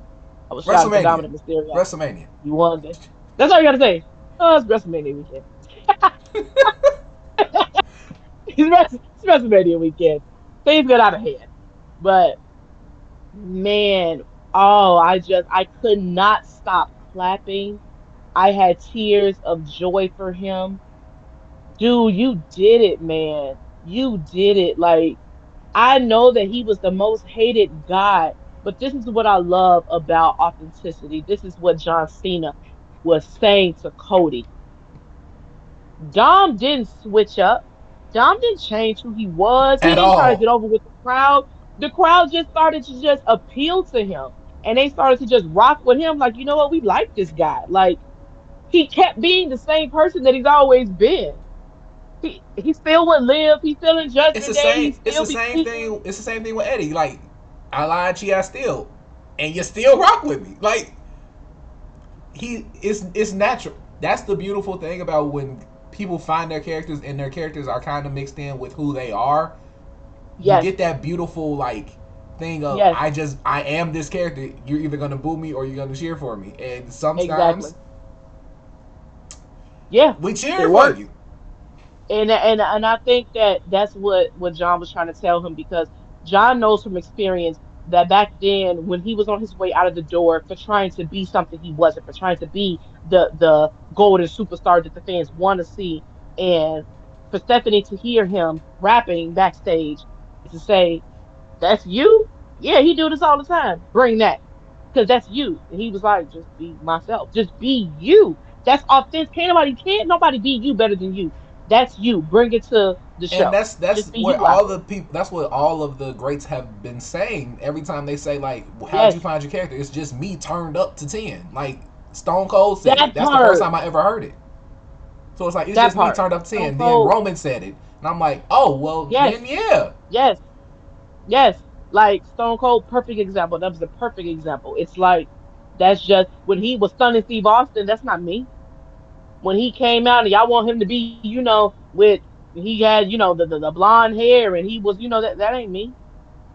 The When I came out there and ringmaster, I'm the the ringmaster, and ring actor, they wasn't gonna let him talk. Imagine that. that ain't me. But it's like, no, what I do, I talk mess, I drink beer. Oh, I can do that on the company's dime. I can bring that character to the ring. Oh, okay, so just be myself. You're right, and that's what works because the fans can relate. That's why he was so relatable. That's why he was relatable. That's why even with Rock, I really believe that, yeah, Rock's a good looking guy. I get to be that on screen, but turn it up a notch and be a little more arrogant and talk to third person. Okay, cool. I could do that. Triple H, Shawn Michaels. That's why DX worked. We get to be silly. We do that anyway. Cool. I get to be myself. That's why it was so much fun. And that's why I will forever be a Paul Levesque guy because I believe that what he's instilling into superstars now, it's to just be yourself, turn it up to 10. That's it. Stop it with trying to be something else and being these characters and you're something. Be you. Bring you to that. That's why I love Liv Morgan. That's why I like Dominic. All of them. Just be you, and just bring that Now to your some of them, I ain't character. gonna lie, it's not necessarily working because some of them might not actually have personalities. But That is true. That and those are people that need the gimmick work. But the people like the Miz is literally the same. That's him. That is literally him. And I think that's why his career went the way that it went so well because I've just been myself this whole time, regardless of what people think. Everybody not gonna rock with it, but guess what? They gonna get in line and get on board at some point. And Dom proved that. He showed that. He wins it. He goes back to the ring to celebrate. Once he hit the ring, he went right back to the ring to celebrate. And I love that for him. Congratulations, Dom. Well deserved. absolutely. And after that, we Bring it, got bring it, Randy bring it, Orton. bring it, bring it. We got Randy No, Orton. wait. Oh yeah, yeah, yeah, yeah, yeah, yeah. It's not there yet. Yeah, Right. Randy We Orton got Randy against Orton, against a mystery opponent. mystery opponent. And the crazy thing is that nobody said this man's name. And yet he appeared. That's the that's the thing. I'm glad. See, this is why me and you are here because when he did come out, I'm not gonna lie, I loved me some Joe Hendry. I loved the music, but when it hit. After I said it, I was like, oh, but then when I heard to say his name and he's up here, I'm gonna say, but Nobody Joe, nobody said it. nobody said your name. You just came out here. Nobody said it. You just came out there. Which to me justifies what Carrion said. You guys threw something great away for a viral moment. Gonna put that out there because Joe Hendry is viral. Some people don't even know wrestling, but they know who he is. My job when I'm at work is somebody said, you know somebody named Joe Hendry? They don't even watch wrestling, but they know who he is. So it's like that was kind of a perfect example, But again, we'll touch on that. Yeah. But that just definitely gave like justification to what he said, what Carrion was saying as far as that would have been amazing to see. If Carrion would have came out, Oh, I would have lost it. Oh, I would have lost it. Because he's man, another I one that would have can't do no lost wrong. it. And then I would have lost it because now Randy has to go to that place. He can't just fight him. You gotta go to that place. That punk kick has to come out. But It is what it it was, was. You had a what? viral moment with Joe Hendry, and the minute that Joe Hendry drops the TNA title, I know for a fact he's making his way to WWE. He got This to. right He here got to. solidifies it. Come on, man. The entire WrestleMania, the whole arena was singing his song. The whole arena is chanting for him. You can't help but like him. He's so likable. But at the same time, he was a good opponent. This was a good WrestleMania moment for him to fight someone legendary like Randy Orton. He used to get RKO'd by Randy Orton. But it was a lighter mood because when Randy came out, he came out on business. Like he was ready. He was ready. But then when Joe came out, it made it a little more fun. And Randy's like listening to the crowd, like, y'all really rocking with him? Okay. All right, bring him out. Come on to the ring. It made the mood a little lighter. Yeah, it did. Even after Randy won, he shook his hand and telling him you should be proud of yourself. Look at where you are. And then hit Okay, him again. cool. But at the same, because I gotta still be me at the end of the day. I gotta be me. Even Michael Cole said, "We know what's coming." We know. Joe didn't know, but welcome to the WWE, Joe. You know now. And when we thought he was gonna hit he turned around and he hit his move. That was cute. That was cool. Love to see it. So, Randy upstate the guy. yep. Then after that, we had the most Come on with embarrassing it. Come on match. with it. Come No, no, on no, with no, it. no, no. Come, We ain't what, there yet. excuse me? We This was like one of the low points, at least for me. And then the match after it was a low point too because I didn't understand it. But this match is Logan Paul versus AJ Styles. No, that's what I said. Come on with it. Excuse you. I said what I First of said. You all, know I don't like Logan Paul. And then the but you fact like AJ Styles, which is why I'm very shocked that you said because Logan the Paul is a part word. of it. And If he's a your part of it, I don't boy. like it. Oh, you crazy. You know how many times it was superstars that John Cena has faced, that I didn't want him to face, but I'm still rooting for him to get the person they fighting. And then What was that? so the match obviously it was gonna go over. It was gonna be good. It was gonna be great because AJ Styles is great, and then Logan Paul is great. So in the Yes. ring, they're both great. So it was gonna go over. One, I don't like Logan Paul, so that's the first thing that I was like, I didn't really care about this match. But then Karrion Cross came out, and I was like, oh, I'm more interested now. And then AJ messed it up because he didn't take the AJ brass didn't mess it knuckles. up. He didn't take He the did brass mess it knuckles, up. and Yeah, he didn't because hit him. AJ's not trying to go back to be that person again. And I No, no, AJ understand. be that person. No, no, It's no, no, cool, no. No, no, especially for no, no. this. I get it. Think about it. Think about it. When AJ left and then he returned, and this was during when Randy ended up coming. This after Randy came back, and it was the new bloodline, and it was Randy, LA Knight, and AJ Styles in the ring, and LA Knight like bumped AJ on accident, and then AJ hits him, and then Randy's like, "You just returned. Like, what are you did him for?" But whatever. I think that he didn't want to go back because even we all seen how he was treating Michin, how he was treating the OC, all of that. So I think that he's like, I don't want to go back to being that person. And I totally get it, but I also get where Carrion is coming from. This is bigger than us. This is bigger than you because I know, like you said, you're literally the best of us. You're the best of us.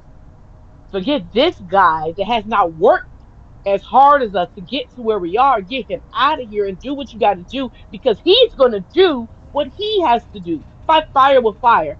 And I ain't gonna lie, that did piss me off that LA Knight that AJ Styles did not take the bait because clearly I just took the brass nuts out of Logan's plan. His plan was to screw you. Now you got the opportunity to screw him and you're not taking it. And guess what? You get screwed anyway. So I I get the frustration because I was definitely frustrated, although I love me some Logan Paul. So Logan, you did great. Love that move, by the way. The pulverizer, but Carrion was definitely justified in this whole thing. And his promo after made so much sense. AJ, get on board. Because Karen is really trying to, it's not like he's trying to turn him into something that he's not. Right. AJ, you to me, being this guy is trying to be something that you're not. You're trying to prove to everybody you're a good guy. Carrion is like that mirror. I know you. I know it's there. Bring it out. We both know it's there. And it's like, no, no, it's not. What are you talking about? Come on, AJ, Like because we it's know, coming. we see it. We've seen it. We So see it. come on now, We've stop seen it. it. Come on, man. And the fact So that he's looking at it like that you're not unleashing it on Logan Paul is a problem. And he's like, why aren't you? Out of all people, why you not letting him have it? I mean, if anybody deserves it, it's he does. him. So, So yeah, yeah, so that whole thing irritated me, and he needed to go ahead and do it, but he didn't. So it is what it is. yeah, Now hopefully we get yeah. a Karrion Cross versus AJ, feud for a little bit, so we can Oh, you push. think we're not gonna get that at Backlash? Because Oh, we getting I that. need Cross We're to get this getting it. push, and we gonna talk about it. We gonna talk about it. But let's finish up WrestleMania because we got two more matches. We got the women's Intercontinental Champion Lyra Valkyria and Becky I don't Lynch. want to talk about it.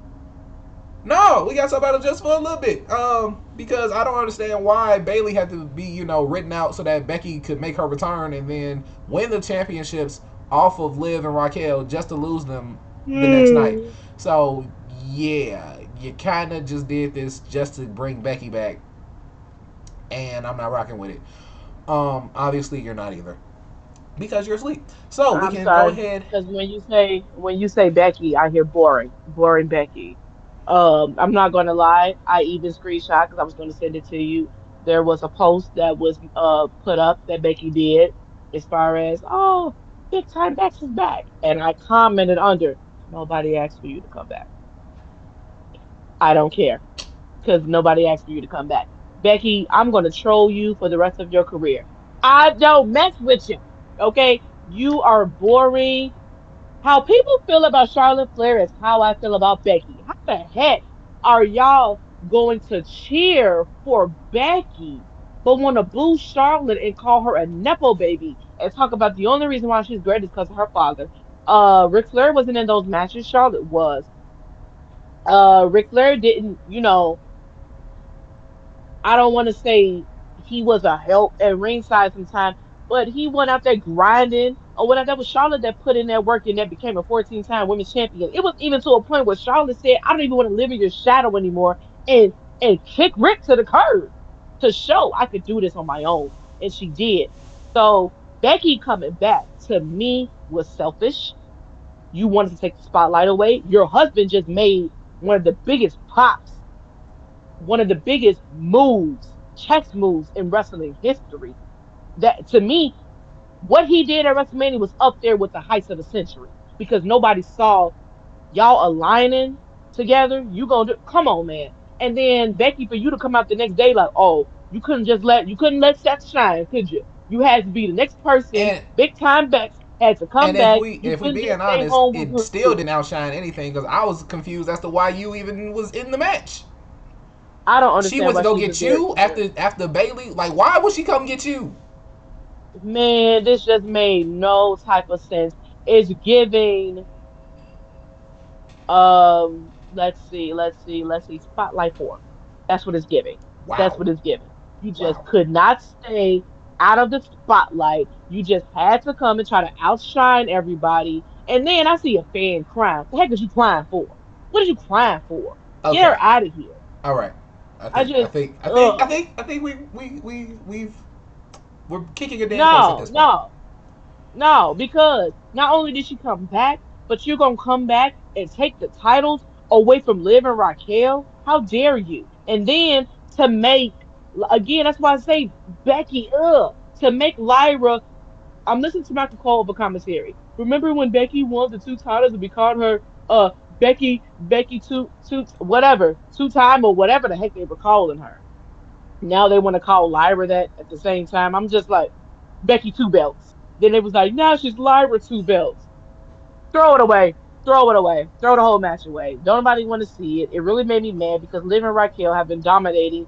They And they made could have put history. anything else. They could have put. There's one match in particular they could have put on WrestleMania that would have been better than this match and the Yep. Logan Paul versus AJ Styles match. But we'll talk about that when we get to it. Dude, they could have put Chelsea Green in the match. She is the Lord first have women's mercy. United States champion. Why wasn't she on the card? Even Lyra being the first women's intercontinental champion. Why didn't you defend that belt? I could have kind of went without seeing those two tag titles, even though I love Liv. Even though I love Liv, I would have, but I was anticipating on seeing, I love Bailey. But plot twist, Bailey gets attacked, Becky did it. Becky did it. Probably. They both called the four horsewomen or whatnot. She's getting outshined. Becky, you've been on the shelf. She did it because now attacks are a thing right now. Especially like we don't know what happened. What happened with her? Who attacked her? Becky did. Becky. Becky attacked her. And I believe that it's going to be a at some point Becky and Bailey are going to have to cross paths. It's long overdue. They really haven't crossed paths ever since the four horsewomen. So it's about time that that happens. They got to resurface that and bring it back. So yeah. Whatever. And then we get to the main event of night two, which really wasn't a Yep. main event because the main event was really on night one. Um, We're not gonna do that. Now we're not gonna be disrespectful. I mean, that was the main event that we were definitely really hyped about because we really didn't know. I think that it was more because that was the most unpredictable one because it could have went three different ways. With this particular main event, I'm sorry. We one. I think it was underwhelming for me personally because we knew what was going to happen. we knew what was going to happen, but at the same time, the way WWE likes to have plot twists, I kept thinking, well, John hasn't won a match in 7 to 8 years. Um, and then Cody is their guy, regardless that John then ate him up on the mic. And after seeing what they did to Charlotte, I was like, you know what? It wouldn't have surprised me I if still, I they still, did it and then let John get the belt later I down, still was, later this year. I still stay with the mindset of they're going to give it to John. Cody's going to lose, and Cody's going to go away for a while. However, I And didn't return see to it going the way SmackDown. that it was going to go, and I think that's also why I'm a little disappointed because basically nothing of what I wanted to happen, other than John winning, happened. I wanted there to be The Rock coming out, and I wanted there to Nope. be Stone Cold coming out. All we got was Of Travis course. Scott's little ass. Of course. And you know why? Because John Because he Cena's trying to meant what ruin pro the wrestling. hell he said. He said we get nothing. And he meant that stuff. He said we get nothing. And he meant it. I almost pulled a solo. We meant it. He meant it. The man came out to no lights, no Titantron, black screen, his name in just white letters and just walking down. I was like, "Is okay? This just the rest?" Because everybody knows that every single WrestleMania, John has an iconic entrance every time. So for him to come out and it's just bland, he meant that when he came out, and then even the way he won. I'm not gonna lie. At first, I was thinking, he's gonna do this and do that. He dominated in the match. It was a great match. Travis didn't need to be there, but I understand the concept of the story of how they're trying to cook it. Like I helped beat them down, blacked his eye. I'm gonna come out to be this distraction. Cody has to get his revenge by doing something to him or whatever the case.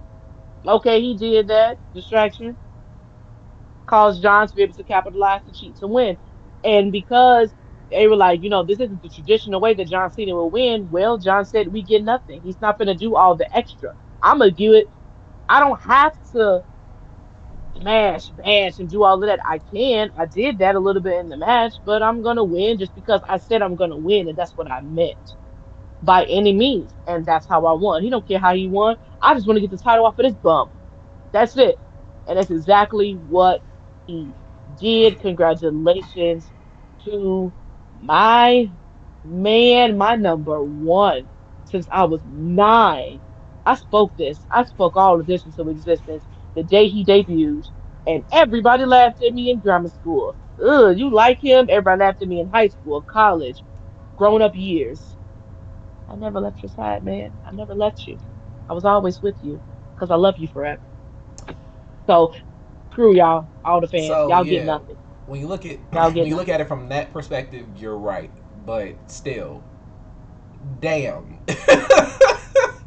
You get So nothing. that's why I was You like, get yeah, it's kind of underwhelming when we get it compared to literally what happens on night one. Oh Like, come yeah. on, like, so yeah, it makes sense. That's the only way it makes sense for me personally. But we got through WrestleMania. Now let's go ahead and go through the shows. Go Let's ahead. I'm gonna start cut off. my camera off real quick so I can turn my light on. Hold on. Go ahead. Okay. So we are starting with Raw, and it starts off with John Cena coming out, cutting a promo, Yep. letting everybody know that yeah, I'm leaving with this title. I meant what I said, and I don't But remember but every it was aspect of the it. but if you listen to what he said when he mentioned being the last real champion, he broke it down perfectly.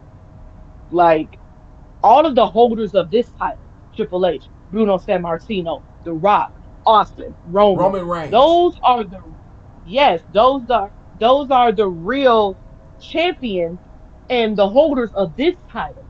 So I'm gonna take this title because it means so much, and y'all don't deserve this because y'all gonna give it to somebody like Cody Rhodes. Y'all take it as a joke. Y'all gave it to somebody mediocre versus all these greats. I'm taking it home. Y'all can create a new title just like they did with the World Heavyweight Championship. That's a whole new title that Jey Uso has. Seth is the first holder of that title. So it's like, yeah, we're not going to play these games. So I totally understood what John meant by taking it home forever. Um, it in a way kind of justified a little bit, and I get it, and he's not wrong, and I'm not mad at him for that either. No, I actually love that. That's where he's going. He's like, I'm taking this title with me because I'm the last real champion, and everybody Exactly. else was playing. Everybody else been playing with it, and yeah, he really meant yeah. Cody has been mediocre, and honestly, you can't say that his run with it wasn't mediocre. You can't Oh, you just can't. oh, it So was. Oh, it was. It yeah, definitely was. so John taking it, and now at the end of it, he gets dropped by Randy, and I'm in love with this because this is when I came into wrestling. It was them, just them.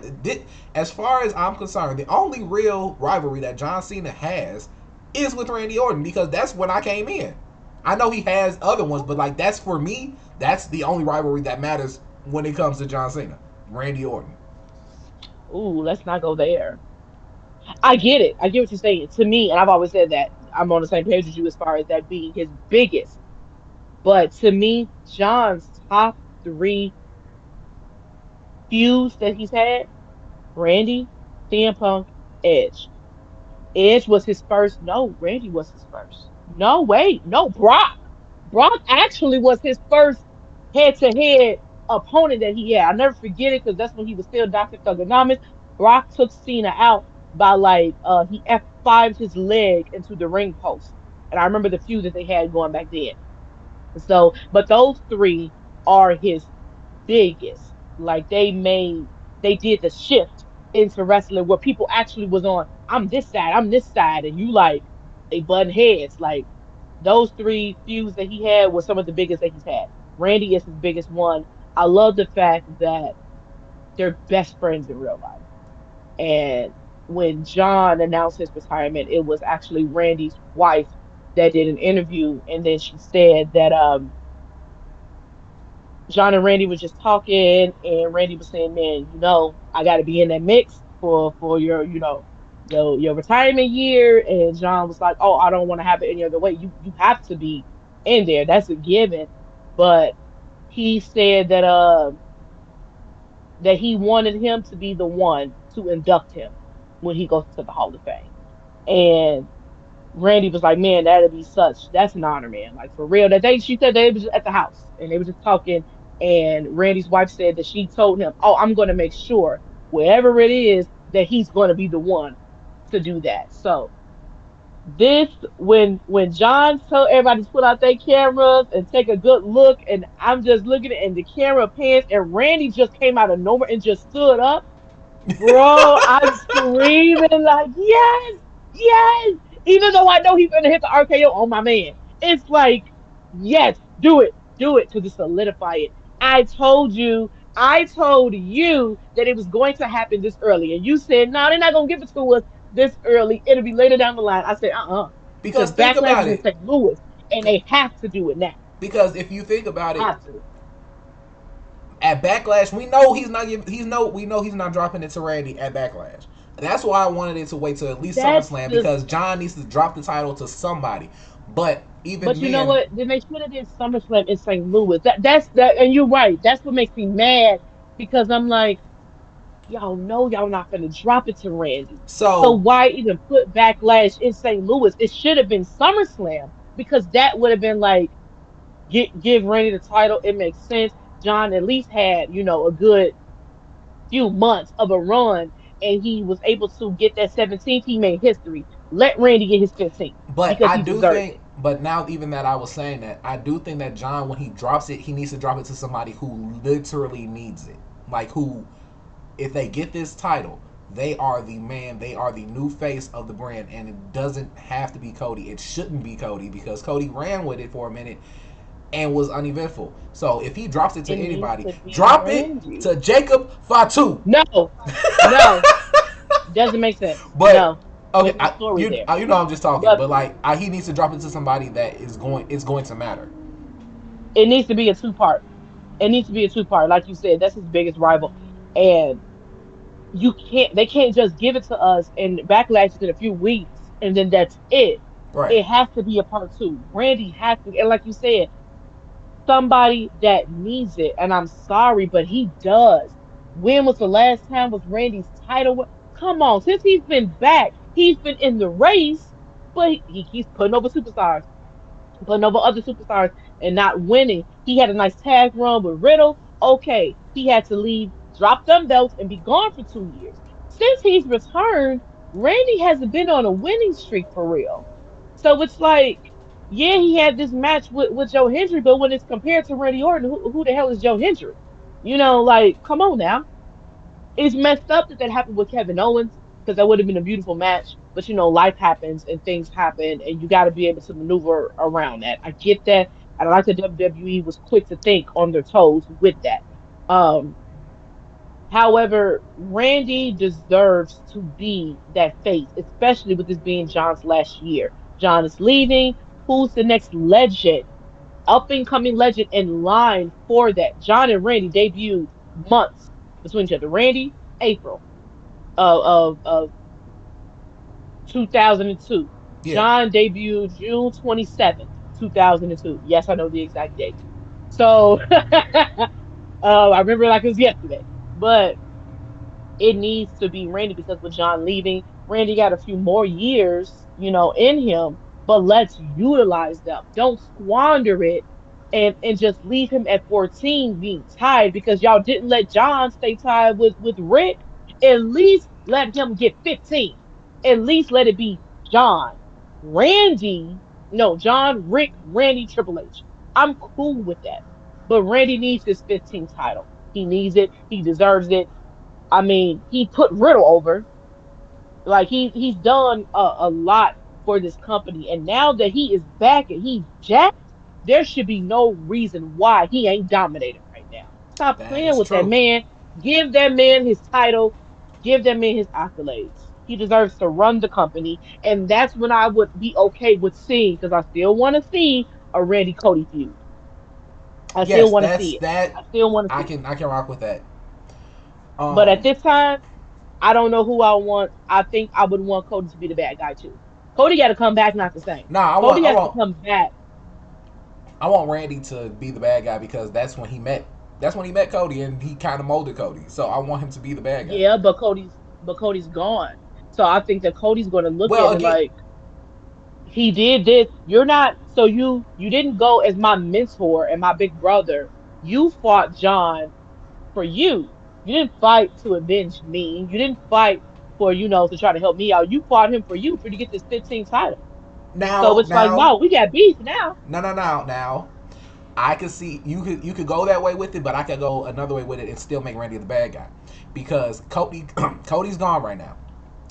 When Cody comes Yeah. back, we're going to cheer for him because that's what we do. When people show back up, we cheer for him. So he's going to still be the good guy, and he's like, "You coming back to get this, ain't you?" I'm not gonna let that happen by any means necessary because I Mhm. deserve this. I beat the man that said that he was going to be the last real champion. I beat the guy that beat you. Mhm. I'm not gonna let you Mhm. have this. I'll put you back on the shelf to keep this. So that's why I'm thinking Randy's That. like, I'll kick you in the skull to keep this. And that's what I So do you want. think that arrogance has to come out? That's when the Viper is really going to strike once the gold is in his hands. I believe, and you're right. Okay, I can rock with that. I believe that the title, it reminds me of kind of like, oh my God, like Lord of the Rings. When that whenever little, whenever somebody gets the ring, they turn evil. because it has that power. And it's kind of like I don't want to relinquish it. So now I have this in my hands and it's mine. I'm not letting it go. And deep down, when you don't have it, if you think about it, if you really think about the history of the title, all the way back to the Attitude Era, when you don't got the belt, you a little more, you chill. You kind of relax a little bit. Yeah, I'm a top guy, but I don't have to look over my shoulder all the time. But when you get that belt, it's kind of like I don't want to let it go. And you know that you that dude, and ain't nobody about to take away my position. So now it's like by any means necessary, I'm gonna do what I need to do to keep it, just like Roman did. And you're right, I can see Randy going to that place. I just, man, I don't want to see Cody come back and be the good guy. You gotta come with something different. You have to. You have to come back how the last image we have of Cody is him sitting on that ramp the same way John Cena sat on that ramp when he faced The Rock at WrestleMania 28. When he fought him back then and he lost at that WrestleMania and Rock was the champ, it was like John's whole world turned upside down. I did all this talking that I was gonna whoop you and blah blah blah and all of that, and you bested me. The same way with Cody. It was literally the same exact image. So John has to come with something different that next year. Cody, you're gonna have to come with something different. I don't know if it will be against John because it is John's last year, but you're definitely gonna have to come with something different. And I swear on my dead rabbit honest, if that man comes back with any type of Stardust power, I am turning off my television and walking away. I better not see it. I know I cracked a joke on our TikTok. I better not ever see it. I better not see it. Come with something else, Cody. I don't Come think with that's something gonna else. be it. My brother likes to say that he's going to come back as like Homelander. I'm cool with that. That makes sense. That makes sense because he showed me an episode and I said, "Oh my If God, that's if that that makes a lot of if sense. that That's Cody." if that gets drawn out of him in order to get the title, I'll take that. Like if it comes to a fact, if it comes to a point where they do a swap of who's the good guy and the bad guy towards when Cody gets the title, I'll take that. But that's the only way I'll take that Homelander because I versus want him to come back as Homelander the good versus guy, just Peacemaker. so we can have a bad guy Randy like we should have had. Um, Homelander versus Peacemaker. I'm Basically, cool with that. What if John holds on to the title past SummerSlam? I'll be past okay with that just SummerSlam, because. like I said, after that, it has to be somebody who literally needs that push behind him to take the title from him. Who's Um, the next person that you think that could? I mean, I don't know where. I mean, because originally that became the Universal Championship because Roman unified them. The last time they fought or whatnot, I mean, I wouldn't mind seeing a Roman Cena part two. now you know that I have my thoughts about who I want to have the title, and if it is Roman, because I feel like this whole thing with Seth, he needs to bury everything that he has with Seth. He needs to bury the He beef. He does. needs to He got bury to finish that Paul first. Heyman because now Yeah. he has no other choice but to Yeah. stand on his own because he doesn't have the Yeah. bloodline anymore. Even though he could call Jay and Jimmy if he needed to, he's not gonna. Of He course doesn't not. have Jay's champ Paul. now. He's in a whole nother Right. He situation doesn't now. have Paul anymore. He doesn't have Solo Hmm. for sure. So he's on Uh his huh. own. He needs to make sure that he can stand on his own. And him Yep. beating everybody and then beating John and saying, yeah, you thought you was leaving with that title. You're not. Hmm. I'm Because good with you that. like I'm you good with said, that. I was one of the real champions. So you might as well leave it with Thanks. me. But I don't think that's And going to he be the and case. I don't know because he didn't name him as that. It's crazy that in the people that John was naming as the real champs that held it, the fact that he didn't name Randy is crazy. He ain't named Cody He either. named Rock. Of course, he didn't name Cody. He already said Cody is mediocre and that Cody stole the blueprint and stole the keys to the kingdom. He don't respect Cody. F Cody Rhodes. That's where I'm at with it. F Cody Rhodes. But he did not name Randy. He named Rock, Triple H, Bruno, Stone Cold, Roman. Man, so it's oh man, I don't know. All I know is I am so excited for this chapter, for this entire year of WWE. Because honestly, I did not think that last year could be topped. Last year was amazing, all the way leading to The Rock coming back as the final boss and bringing us the nostalgia Rock back, and bringing us back to our childhood. To Solo coming in as the new tribal chief. Last year was amazing for wrestling, and it's like it just keeps getting better and better and better. And this year is John's last year, but they're not going to give us this vanilla John that we've been used to seeing. They're giving us this heel run that's justified, and it's not I'm a bad guy. You're a good guy. It's I got beef with the fans, and everything he's saying is just making sense. Like, and he's right. John made a very, very perfect point, and I had an argument with somebody online, but eventually they were able to see things my way and say, you know what, you're 100% right. When John mentioned Cody Rhodes' name on Raw after Mania, and he said that the last shot that you guys had at fixing this was with Cody Rhodes, and they booed. And that's when he called them heartless. And he told them, you boo him on Friday, then you cheer him. You boo him at WrestleMania, and then I say his name, and then you boo him again, the same guy that we held on our shoulder last year. And everybody wanted him to finish his story so much so that you guys were the reason why the real main event wasn't the main event. It was supposed to be Roman and Rock, but the fans for 72 hours hashtag took over the internet. We want Cody. We want Cody. And it was Triple H and the writers that decided not to ignore that because we're doing it for the fans. If we don't give them what they want, they might not be invested to watch it. So because they said they want Cody because tradition, he won the Royal Rumble, he should face Roman. It's not supposed to be handed over. Even though Rock and Roman would have been big and we were supposed to already get that match. I believe it was supposed to be at WrestleMania 38 or 39, but the Rock schedule it wouldn't go right. So we're supposed to get it at WrestleMania 40. No, fans switched it. We want Cody. Okay, think about it on the fly. They were able to maneuver some things around and go for it because that's how great WWE is. So he finishes his story. And now here we are a year later, and now you guys are booing him. The same man that comes out and you guys are singing his praises, singing his entrance, woeing with him, and now I say his name and you boo. That's exactly what John meant. That I was in Cody's shoes. I come out and everybody want to dress like me in the audience, having the signs. Say, we cheering for Cena or whatnot. Half the road time you're Cena subs, other half or whatnot. Let's go Cena. You guys wanna every time I hit the you can't see me, the whole arena, you can't see me, but y'all just booed me. That's what he means as far as this is not a functional relationship. And I get it. And it's like I have to tell the person online he was not trying to praise Cody in that moment, but he was making a valid point.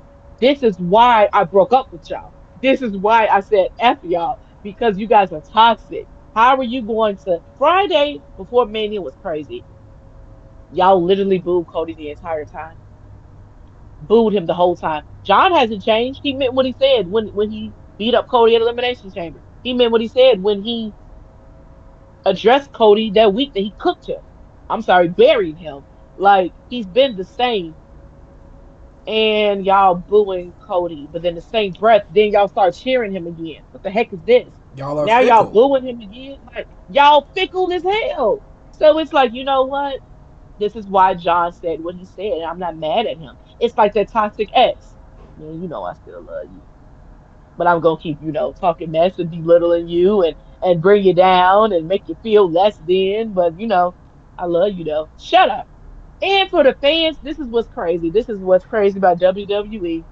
That's why people can say, excuse me, that is fake all they want. I don't care. It is very real because you cannot fake reaction. You can't fake crowd participation. They do it on their own. The fact that I have never ever heard a crowd chant, "We are sorry." John didn't make them say it. They just said it because now they know this is the last year we have with him. Yeah, he became 17. We wanted him to get 17. Okay, he got it. But he's still like, even though we're cheering him, we love you, John. John said, now y'all No, cheering me? After 25 years, y'all been booing no, me. We hate Cena wearing the shirt. We hate Cena. And now, the invisible jokes, all of that. And now y'all sorry? Man, F y'all. So I totally get where John is coming from, which makes me I'm on his side even more. yeah, I'm on his side honestly, even more because it's like he's right. I feel the same way. When I went to that show and the way they treated Charlotte, when I tell you I almost punched that man in the face because they wouldn't shut up. I'm like, can y'all just let her talk, please? She ain't even can't say nothing and y'all out here acting a fool. I don't see how they put up with it. It takes some thick skin to do what they do because every crowd is different. But like John said, he was never protected from the crowd. Now Cody's about to feel it. See, Cody's been used to ever since he came back. He's been used to being praised. He's been used to them singing his praises. Now they're booing you, and now I don't think, in a way, he's kind of used to that, which John tries to get him to understand. I ain't never been protected from no crowd or no superstar. and Now you now finna you finna feel see it. how it exactly. Now you are really about to feel it. This is the real. Get out that fantasy. This the real deal right here. And Because now they stay cheering John. yep. So yeah, he's right. Him and Randy are finna go at it at Backlash, and I'm loving. I'm anticipating the build up to it. So I want to see how all this goes. Oh yeah. Okay, so I'm gonna just name all the stuff that happened on Raw, and then we'll see if we want to talk about it. So we got Liv Morgan and Raquel beating Becky and Lyra. Hmm. Do we want to talk about it? Justified as they should. Because First of all, Becky let me turns just on give them, a round of applause for that match. That match in itself, they did that. They had a decent match at WrestleMania, but they put on a match on Raw. They did that. That was amazing. I mean, all of them. Raquel, I was like, go ahead, girl. Be that powerhouse. They put on the show. and And they then put on a show. it And ended they with Becky. retained. Yeah, they won, and then it ended up with Becky turning on Lyra, which again, like I said, felt wholly unnecessary to the whole point of her showing back up at WrestleMania, where you could have just did this with Bailey. Unless Bailey is literally injured for real, you could have just did all this with Bailey. I don't know. This is why I say that this is why, first of all, I don't know. Like you said, the only reason why you said, because I told you, okay, I think I can rock with this Becky. And you the only reason you said is because she beat up Lyra, and I don't really like Lyra. Yeah, maybe so. But um, I kind of like Becky as a bad guy. So it's kind of like, okay, cool, go out there, beat her down, because I know that Becky is coming after that Intercontinental Championship, and I believe that Becky might face her. But like I said, I believe that Becky is the one that attacked Bailey. So we already knew Bailey has already competed for that title. Was that close? Then she decided, you know what, I have to respect because when she lost, we saw her slap her hand, but then she thought about it like, you know what, okay, hug you. But deep down, We you know for a fact you cannot you you ta- you you finna tap cannot back into that. hide. You can't hide who you are. So it's like I believe that's going to tap back into that. But before you could do that, you have to address the person that attacked you because Lyra is your friend. So now you have to address Becky. It will be a number one contenders match, or it might be a triple threat, but I believe it might be number one contenders, and that's going to be the match, and I can't wait to see that. Um, but in a way, this gave me flashbacks to Trish, Becky, you and Lita were tag team champions. Lita was out injured because Trish took her out. Trish decided to take Lita's place in that match to help her defend her title. Then she lost, and Trish beat up Becky. This is literally the same thing that happened. Lita and Becky, champions. Lita gets attacked. Who's the attacker? Trish. We don't know that yet. Trish comes out. I'm gonna help you keep those titles. Yeah, and then Becky is the reason why they lost. She was pinned, just like Lyra was pinned. Trish, hug her. It's okay. It's all right. Attacks her. Becky, how So about you yeah, come up with they something a might little be more original? yeah they might be How about you come up with something more they might original? This is why reusing she's this. boring. This is Okay, why she's all boring. right. Okay, so after that we got Rusev returning to destroy American Alpha after they came out to address the Oh New Day. man. I did not see that coming. I heard the rumors, but I did not think that he was going to come back. But I I'm kind of glad he's personally, coming back. like I told you, I personally only remember him for the whole thing with him and Bobby Lashley and his wife. So Yes. I didn't get to see the greatness that was him. I just got to You see didn't get to the. see the greatness with him or the beef even he had with Cena too. It was good to see. It was a good time. It's crazy because this morning I actually was watching um some matches regarding Rusev. It would have been cool if Lana returned with him. That would have been nice to see. But I don't know if they're divorced in real life. I don't No, know. they get I'm thinking they are. they reconcile, Okay. so they back So together. yeah, it would have been cool. It'd have been cool if Lana would have came out with him. That would have been the nostalgia thing. But Rusev came out. Rusev was good. I'm happy to see him. And he came back on Rusev Day. So yeah, this is amazing to see. I did not think that he was going to attack Alpha Academy, especially because this was involving a tag team thing. So when Rusev just came out, So you maybe just it's came just more of out to a beat the tag team up. maybe his whole thing is I don't care who you are, tag team, cruiserweight, whatever you are, I just come out to destroy. So I think that's what it was with Rusev's return. Um, let's see. Oh, things that got addressed or whatever. The I don't want to say the follow or the backlash, but just the results after Finn and Dom. If you notice when Judgment Day arrived, Finn was not with them. Finn acted That's as true, if, he's happy for Dom. I and don't we believe know that he's he is. not. He is not.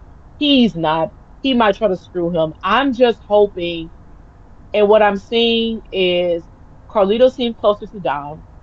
I'm really hoping that his allegiance stays with Dom because Carlito played a major part in being sacrificed at WrestleMania for Dom to win. Because that spear from that table was crazy. But yeah, they had, Dom had his first um title match on Monday against Penta, which to be honest, I thought that was just too soon. I thought it was too soon. Yeah. I said the same thing. Yeah, You knew you're not yeah. gonna drop it to him. You just did this, and we just saw it. We literally just saw this We weeks literally just, ago, it's and not a then we different. just It saw it should at have been a WrestleMania. different. It should have been a different night. It Should should have, have been a different night because Penta. Why do you think you deserve a rematch? If anybody deserved it, it's the old champ, which is Braun. Braun. Like, why But do you we, think you deserve a rematch? but we know why that didn't happen. I mean, Uh, we know why, but it just that low key kind of made me mad because I really wish that it was somebody else. It could have been somebody could from have NXT. been It could have been literally anybody anybody. else. It could have been. And speaking of which, Stephanie Vaquer showed up from NXT to challenge Io, and they had a hell Great of a match, by match. the way. They really Oh did. my What god, I liked about matches like that is the fact that it was a you're the best. I want to fight the best. It was definitely a mutual respect match. I got respect for you. I'm trying to come up. Oh, well, now you already there. And Io any to me Japanese, they're so big on respecting their culture. The EO's like, you know what? Yeah, let's have a match. You want to fight me? Cool, we can have a match. We both got respect for each other. Let's just do it. It's just for the fun of it. Amazing match until some interference happened, and I did Yeah, not see that coming. and we got Roxanne Perez, who can't do no wrong in my eyes. Um and And Julia. Julia, And ugh, man, that those three need to go ahead and move up. And what you do is you leave the NXT Women's Championship behind with either Jordan Grace, Jada Parker, or I was gonna say Sol Ruka, but not her, because she just got the not North yet. American title. Um, Give but it to either Jada. Jordan Grace or Jada Parker, leave that with them, and then J- let Stephanie, Julia, and Roxanne come up because they were already ready when they got to NXT. Let's not I kid tell you, ourselves. I tell you what, I never really paid attention to Stephanie Von matches. I never really did. I knew who she was. I knew the move that she hit that everybody loves, but I never really watched her really. I did not fully watch it until Stand and Deliver, and I'm just like, okay, this chick is great. She's really, really good. And then to see her match up against Io was like, I want to see more of her now. I want to see a lot more of her now. Like you said, they need to drop a title to someone. I believe that is Jada's time. That they definitely should. I would love to see her be champ. She's already, to me, Jada's a champ already, especially in here. She got the heart, she got the look, she got the vibe, she got the speed, endurance, all of that, the strength. Give it to her. She deserves it. Jordan Grace, she just got there. So it's like, okay, give her some time. That'd be a nice opponent for Jada, but Jada definitely deserves to have that belt. We already seen Roxanne with it multiple times, so it's like, yeah, it's time It's for time. Roxanne's It's already been won. time for Roxanne to come up, but in the fact that she was in a Royal Rumble and then she's doing other stuff. She's doing other stuff on the main And then she roster. was in Y'all Elimination just Chamber. literally just linking her into it. Just go ahead and just go She's ahead and put her she's in. Roxanne is literally the same way the Lash Legend and Jakara are, as far as having so much more interaction with the main roster than the other NXT stars. Take them ladies and bring them to the main roster. Roxanne, put her on the main roster now. I don't want to see her on NXT anymore. She's past that. She's She's past that. so far past it. She had But she here's the had thing. she had a run as I a really good think, girl and she had a run as a heel. It's once you do but that with the title twice, it's done. Move her on. but this is what I think they're doing with them. I think that they're leaving it up to them. I really do. I think that they're leaving it up to them as far as are you ready? Because we know that they are. We know that they are without a shadow of a doubt. Just like we knew that Tiffy was. I believe Tiffy was like, I'm ready. Put me in the game, coach. I think that NXT is such a safe place. Roxanne knows I'm really loved over here. I know the ins, I know the outs. I'm dominant. I'm the queen over there.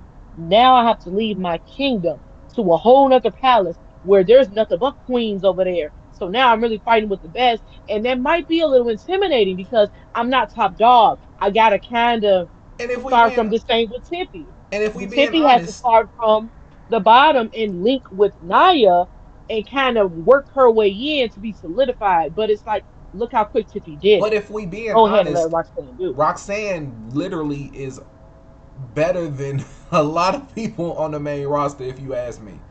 Um, because Yeah, of her well, versatility and what she can do.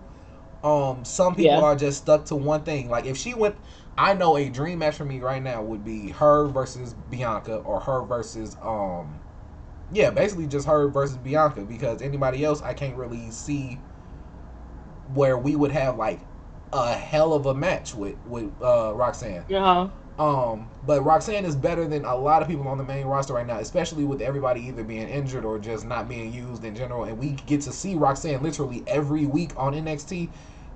That might be a problem because we might not see her as much, but she needs to be seen yeah, because yeah, she's that good. And if we put her on yeah. anywhere, She it is probably needs to be on. I'd say on Raw, but the yeah, I'd probably put her on Raw as opposed to SmackDown. Roxanne. Yeah, Roxanne. Um, I'm trying to think of the star power those on both shows. We got Rhea Ripley, we got Io Sky, and then I'm thinking about the star power that's on SmackDown. Hmm. I want to say put her on SmackDown, but I'm sorry, the women are killing on both shows. So I keep trying to. That's the thing. It's like, wait, That's the thing for you me. got Not they're not Nikki, necessarily killing. They're Nia. not necessarily killing it on both shows when it comes to Raw, because all we got is Rhea and we got Io. I don't remember who else is even in the picture. I mean, we you could say Lyra because she got the Intercontinental Championship. You got Dakota, Lyra, but we don't know where the hell she is. Um, Liv Morgan, Raquel, Becky but is they back. You have but all see, of these other. but No, don't when think they of them as already far as being in the single run. I'm talking about them just being solidified as these top women stars that bring that yeah. So it's like we do have that okay, over yeah, there. So you kind of got them on both shows because you could say the same thing. Even on SmackDown, you got Chelsea and Tiffy, Nia, Piper, Bianca, Jay, Naomi. It's so many on SmackDown. So I think that Roxanne would be great on Raw. I think she would bring that extra edge to it because some people are out injury right now. You have Asuka and Kyrie both out with injuries on Raw. So I think that right now is the best time to bring in that vacancy. So go ahead and put Roxanne and Stephanie on Raw. yeah, On sound good Raw. to me. Yeah, Um, for sure. After that, we had we had Jey Uso come out to celebrate his win. Sammy came out first, Sammy and returns. I ain't gonna lie to you. I thought we was finna get Yeah. it was looking like So we like was Sammy gonna was get finna a do little. something, but It's been nope. betrayals all weekend. But It was nope. betrayals all weekend. I thought That we was gonna get another one.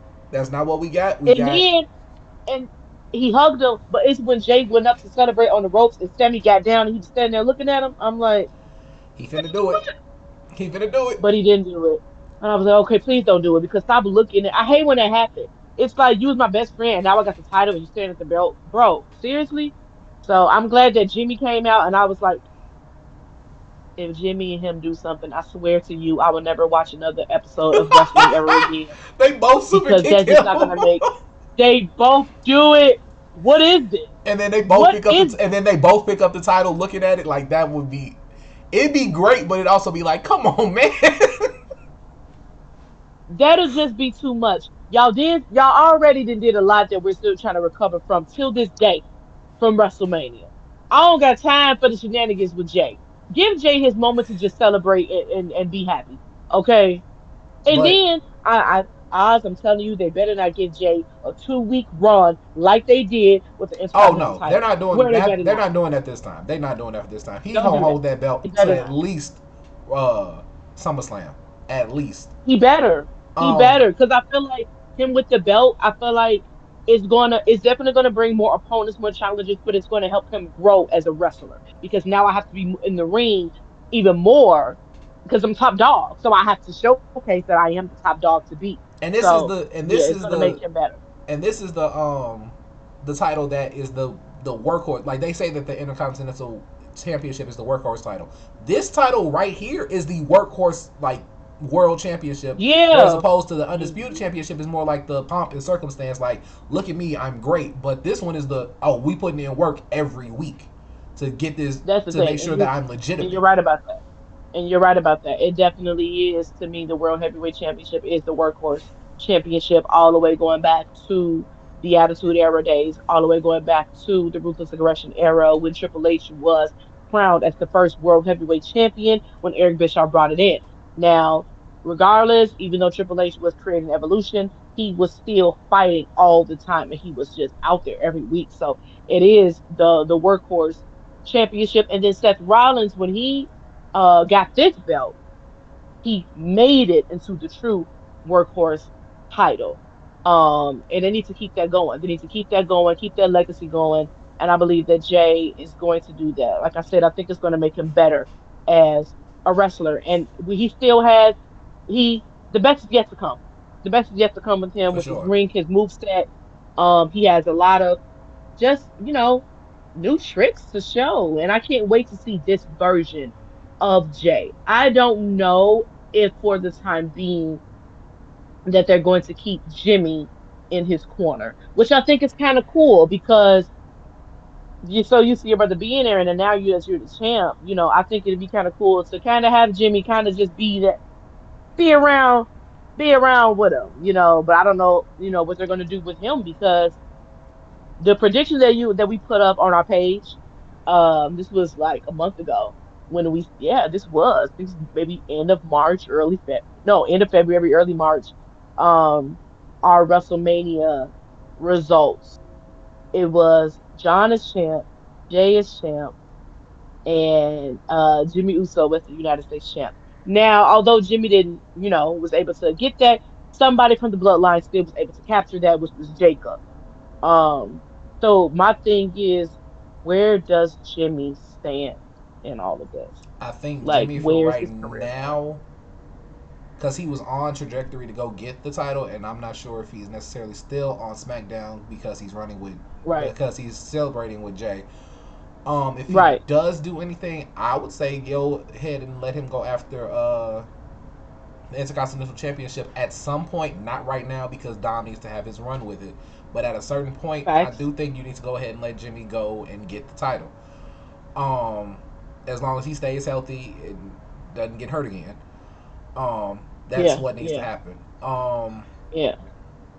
So after that great celebration, I just um, the most heinous thing happened, and Pat McAfee got choked out by I just Gunther. thought about something. What? Oh, good.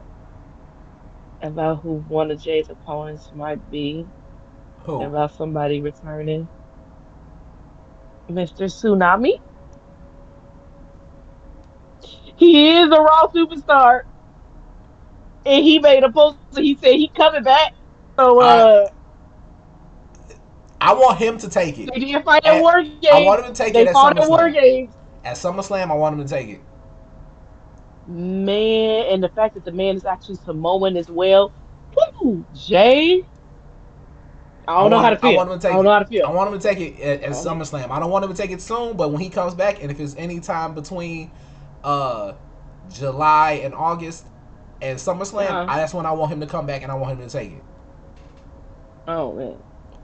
At Whew, I least don't know be an why he just popped opponent. in my head like, wait, Braun Breaker. I mean, Braun Stroke. No, Braun. What am I talking about? Bronson Reed. Yes, all over. Too many Brons. Bronson Reed.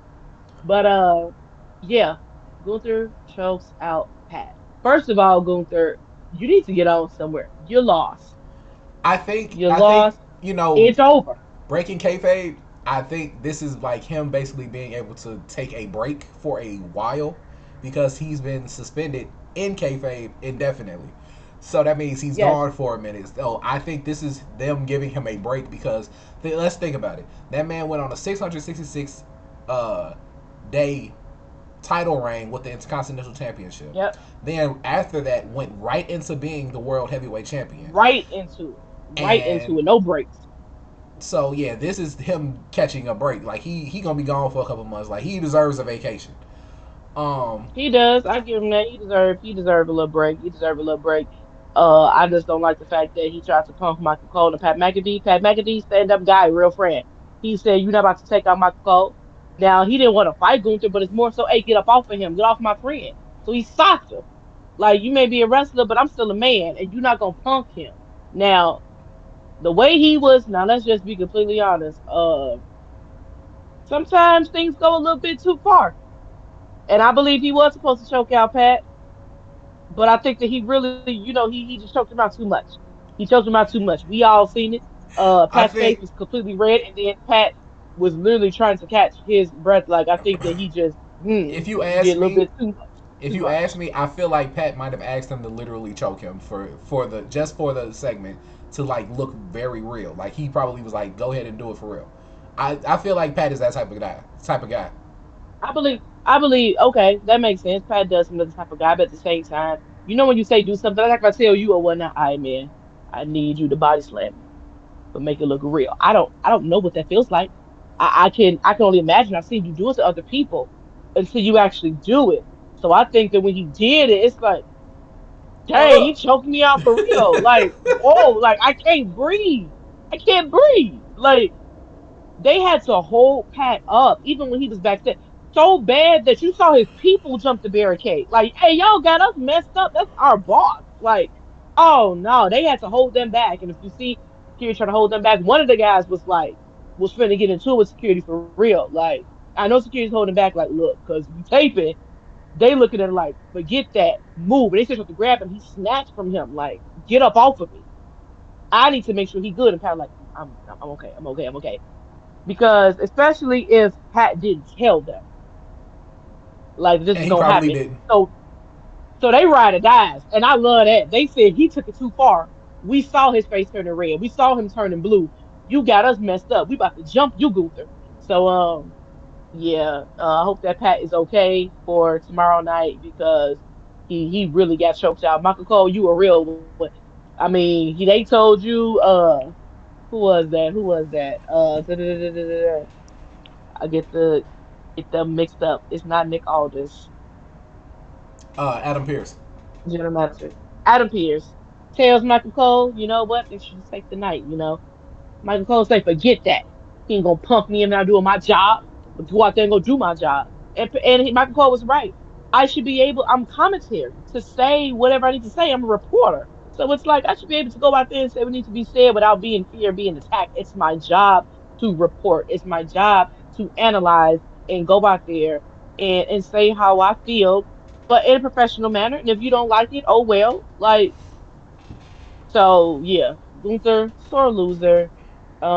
Shout out to Joe Tessitore for going out there and taking Pat's place for the rest of the evening. I really like him. I really like his voice.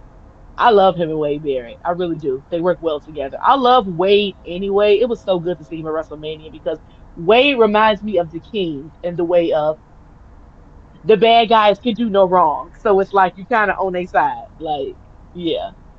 But I'm yeah, glad. that I'm was glad. a It's. I'm glad it's that way and not the old pervert. you just don't like him. I liked him. Yeah, you know what? You're right. I was gonna lie. I didn't like You him. just I don't liked like him. I liked King. him. I liked him in the era of like 2009 to 2013. But like other than that, like listening to like his old stuff is like you're just an old pervert at this point. This is not even. It's not even funny. Like it's more like ill. You're not even funny with No, it. it was funny. It was funny. King had me And going then his around the voice was school annoying to the too. kids. On top of that, Talk about puppies. Puppies. Yeah, puppies. I remember me and my brother had said puppies one time. We got popped in the mouth. Because my mama said puppies. Where the puppies at? Right there on that lady. Uh, thanks for that, King. But but yeah, yeah, so let's carry on. going, yeah, let's carry on. Um, it was Speaking of Dom. carry on. We gonna talk about that. We gonna talk about it, but not right now. Um, Ah, Intercontinental Champion Dominic Mysterio versus Penta. yep. Penta Hmm. lost. We said that it was too soon for him to have that fight, and it was also the That's true. return of JD McDonough, who helped Dom win the fight. So Welcome Judgment back, Day, JD. Welcome back, cause that injury was crazy. I'm glad yeah, he's back in healthy. that Man. whole bump was Oh my horrible. God. It looked It terrible, and then it was terrible. Um, yeah, it looked terrible, but then I was like, okay, maybe it's a work, but it wasn't. It was like, oh, this for real. Oh, this real. Oh, um, ugh. So yeah, now seemingly Judgment Day is back together, but we all know for a Yep. fact that it's finna split and is probably going to split the way that I've been saying. So I'm thrilled It's about so hard that. to say goodbye. I don't care one It's way or so the other. hard to say I don't care. goodbye. I Um, I do a little bit, but I mostly mourn for the original. I mostly mourn for the original Judgment Day. I'm cool with this Judgment Day breaking up. It's the fact that man, I really been here since the beginning. I saw y'all all come together, all have different looks. Man, one heck of a run that they had. But again, I really hope that Carlito stays on Dom's side. he should. Yeah. Um, But I don't know. Yeah. and then after that, we get the explanation of Paul Heyman, the introduction of Seth Rollins. They have Was it their really? well. I was gonna say introduction to somebody else, but I didn't want to spoil it before we got through everything that happened in the segment. Yeah, because yeah, Seth and Paul came out. They explained their stance on everything. Then CM Punk came out with his hand wrapped, saying, "I'm finna whoop your ass," and he did for a minute. He did for a minute whoop his ass, and then I want to say Paul got involved and hit him in the nuts again. no, What happened? no. Um, CM Punk came out there wrapping up his hand, got in the ring, automatically went right for Seth, started beating up on him, and then he went towards Paul and tried Right. to grab Uh Paul. huh. Then Seth hit him. It wasn't Okay, there we go. Paul. There we go. Seth. Seth Cause I remember hit him being him. on the Yeah. ground, and then yeah. So after that happened, Roman comes out. Yeah, he knocked him. Yeah, because he was standing over him. And that's when Paul announced him as being the future. And that's when I thought that was how the show was going to close out. Because I'm like, okay, because Roman is very rare to see. That's what I take in every single time he comes out. And I take it just take in the moment. Because he's rare to see. I didn't expect to see Roman on Raw. I expected to see him later. But for him to show up, I was like, oh my God, he's here. So yeah, So he Roman came comes out there out, whooping behind. comes out, He hits a was the mess spear out on of Seth. Seth, punches Paul.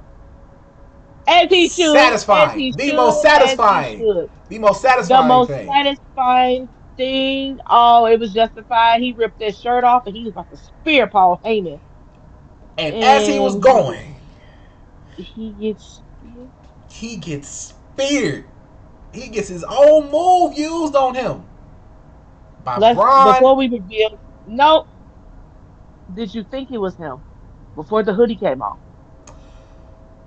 No, because I didn't Uh, even see online that people thought that it was going to be Braun. I didn't know who it was. exactly. I had no Exactly. Because clue. every time, if you go back and you watch Pat McAfee's show, Michael Cole brings him up. Who's going to be your next person? Fans start barking. Braun Yeah, Breaker? I Yes. did see that, but I was like, Yeah. And because he said that then, because he said Seth Rollins. He just kept saying Seth Rollins. So I right. was like, Braun's not. They had one little segment But he back when did. Braun was at NXT, I believe, and they had, a little segment that he tried to talk to him or whatever the case. I didn't see it coming. I'm not going to lie. I really thought that it was another member of the bloodline that Paul brought in to be on his side that was going to go against Roman because they all come in black hoodies. And I was just like, oh my God, who bloodline member? Who is this? So Didn't expect it to be I Braun. didn't think it was Braun. And then I ignored it when everybody was like, it's gonna be Braun. But then, like you said on the Pat McAfee show when he was talking about it, he said Seth's name 3 times. So if Yes. that's the case, and he says basically saying like Seth Rollins, Seth Rollins, Seth Rollins, he has one more person. He has Braun. He brought in Braun, but that's what's making me think he has one other person with Seth, Braun, and then it could be Bronson Reed, but I doubt it. Um, No, it could be literally you already anybody got else, it. but I can't think about it. I can't think of who. I can. Who? I posted it already. I can. I think I posted it on our Instagram too. Who have we been saying for a while that is not been getting the push that he needed, but he's been being held back in the tag team that we knew was going to fall apart, and we knew that he had so much potential, but they've been holding him back.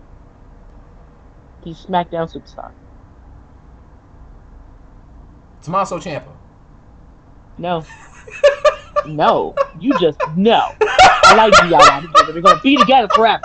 No, um, you said in a tag team he's that's in the being tag held back. team, and we felt like he was being held back in that tag team, and he was already a breakout star, and they just should have let him go full speed. But they put him in this tag team, and it was good for a minute. But then it just felt like, why is he here with this guy? Hit me with it because We I haven't can't. seen him. I hit me with it because I can't Austin think. Theory. Austin Theory. Last time we Ooh, seen Austin Theory was against Austin, Grayson, and Oba. We ain't seen them since. And remember, we said, why is this match even a thing? And they're a tag team. We knew that they were having issues. So it's like he needs to break out away from that because we know he has so much potential. but the Vince even problem, pointed and said that Austin was the future.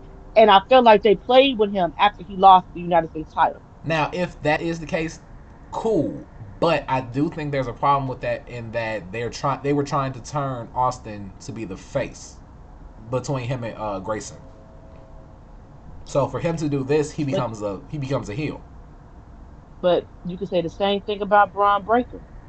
Braun was just a No, not face. necessarily because Braun been in between. He's in a gray area, Who but they he were been literally fighting? trying to make Austin the good guy.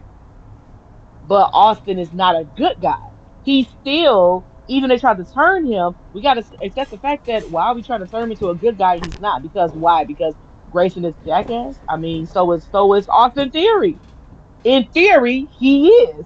So it's like, no. Like, but it's the same with Braun Breaker. I was like, wait, Braun's with him. Now he's a bad guy, but at the same time, like you said, gray area. He was kind of in the middle. Like, we just started. This is the era when we are embracing the I ain't mad bad at it guys. though. I ain't mad at So it.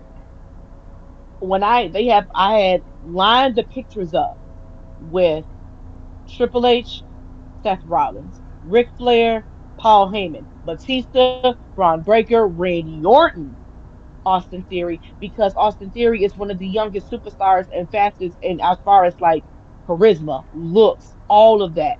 The arrogancy that Randy had. Austin always look at me and point to his body. Yeah, that was Randy. That was Randy every time. Randy coming out there, the women screaming for him, he pointing at his body, all of that. That's Austin Theory. I would not be mad at that faction. And I feel like this is the time to elevate Paul as being the total wise man of the WWE. Now I'm not just the wise man of the tribal chief, or I'm not the advocate for Brock Lesnar. I'm so big that I'm going to put together a super group and I'm going to push them all to greatness, and they're going to be a force to be reckoned with. And I really like when Seth is in a group, and I feel like Seth is great as a leader. The last time we seen him as that was when he was with the Authority. So this, and I feel like Triple H is doing a lot of nostalgia thing, all the way going back to the last thing we see nostalgia, even with The Rock. Like all this nostalgia thing is coming from him, and I love to see it. I love to see it. I mean, we get the Eddie China within Liv and Dom. The Rock come back as being, our childhood attitude era Rock, and John Cena going back to being the bad guy. Like it's a lot of nostalgia things happening, a lot of history repeating itself. And I would not be mad at that whole situation. I would not. That would be kind of cool. I'm just really focused on where does Roman and CM Punk lie within this, because at the end of the night, they both were just staring at each other. Like we both have a common enemy. We are really not each other's enemies like we thought we were. Seth played us. Well, really played well, yeah, played us into trying to get on my side and thinking that CM Punk was the bad guy. He's the enemy. We got to take him out. Whole time, you the snake. You said that my wise man, was a scum, and he was this, and even Paul. I didn't understand it because it's like, oh, you can't stand Seth. Now y'all all sitting out there wearing yellow together, including Braun that had yellow on his shoes, black and yellow. That's black and yellow. And man, the way I see it, at this point, Roman got to pull up on Seth with a shotgun or something. He's got to go beyond wrestling at this point. You didn't hit me in the back twice. You didn't took my wise man. You keep doing stuff to me. I got to put you in the I ground. Man, look, he gotta go. He has to go. Like, there's a video, and it will be posted this week that I'm going to put up in regards to Roman and the betrayals and how you like to say that Drew can do no wrong and Jacob can do no wrong, and that yeah, Roman can do no wrong. And my reasoning behind it, and I'm just gonna keep it 100. Everybody that has betrayed Roman has either come back, or it's like it made sense at the time, but then it doesn't really make sense. What's Roman's methods? Harsh? Yeah. Tough love. But did it benefit these stars that betrayed All of him in the them. long run? All of them. So why are you guys betraying somebody that literally brought you to the promised land, that made you be undeniable, that brought you to higher heights? How dare you? Paul Heyman, you included. Brock, your number one guy, he left you. He left you in real life, not just the wrestling world. He left you. I brought you in and made you relevant. I turned you into the wise man. You got inducted into the Hall of Fame. I did that for you. You were unstoppable because when you were with Brock, you were becoming this annoying little nuisance that just hung around and it was irritating. You were irritating. When I brought him in as wise man, everybody looked at Paul like Paul the GOAT. He the greatest of all time. The work you do with Roman is phenomenal. Yeah, I did that. Jay Uso, who were you without me? You were a tag team guy with your brother, and y'all were pretty much on the back burner. And yeah, y'all had titles, but that was all you were ever going to be. When Jimmy left, I brought you up and made you into main event Jey Uso. I gave you that name because I saw something in you and I turned you into that. Congratulations. Jimmy, I even made you relevant in, you know what, stand up for yourself too. And you can also be a main character in this story. And I brought you up.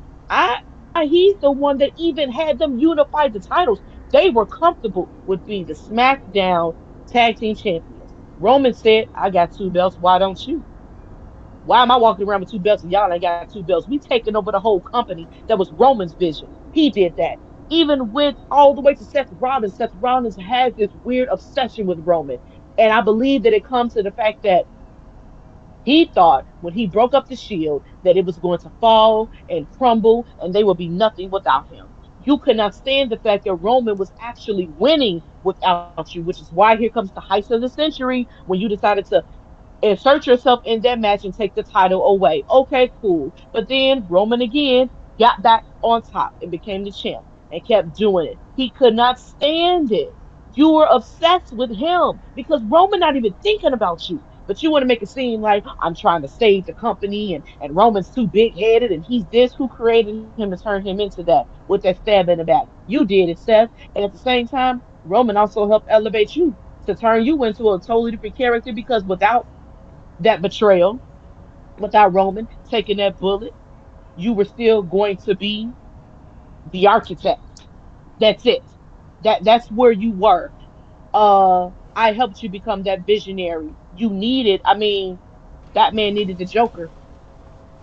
So you needed me to be who you are. And the fact that you knew even after losing the World Heavyweight Championship, you still trying to come at me. Because like he said, Roman didn't say this a few weeks ago, Seth did.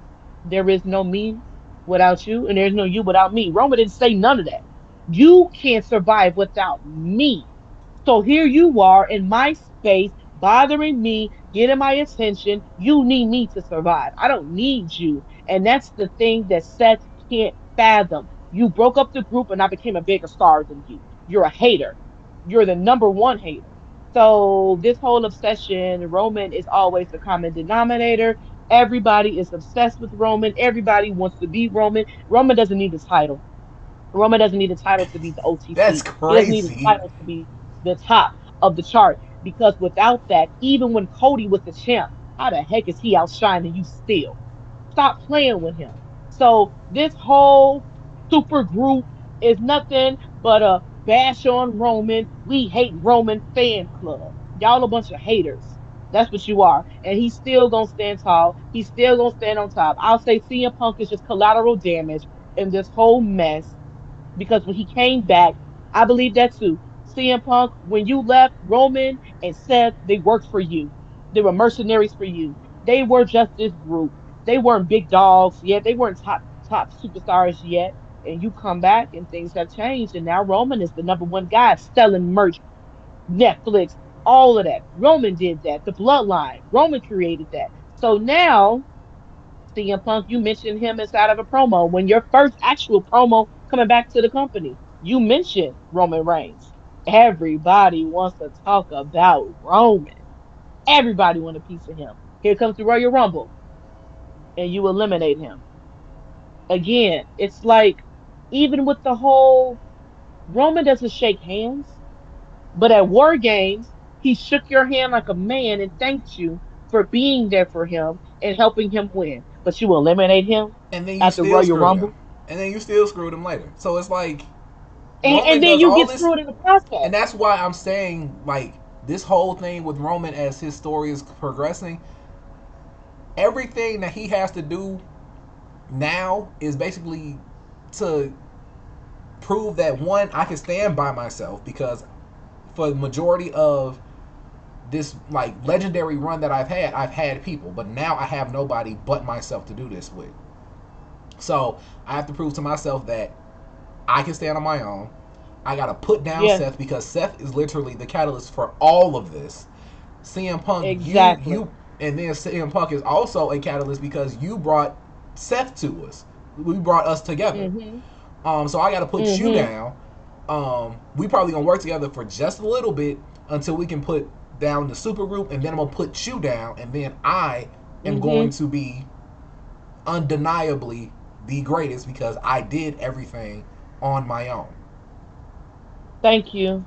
And that's it. I feel like Roman now, and I like to use him as a blueprint because to me this man is the blueprint. Rock did so much in his first 7 years after he left, but this is before he went to Hollywood. The first 7 years of his career, he did so much. He got so over. He became one of the biggest superstars in the world. I mean, I know that I can talk about Stone Cold, and that's cool. Stone Cold is one of the greatest, but there was something aura that The Rock had. I mean, everybody pop when Stone Cold's music hits. Of course they do. It's Stone Cold. But they're not chanting Stone Cold's name in the middle of a promo. They're not chanting his name throughout the arena. Rocky was being said everywhere. There were more Rocky signs. Almost every single sign in the arena was The Rock.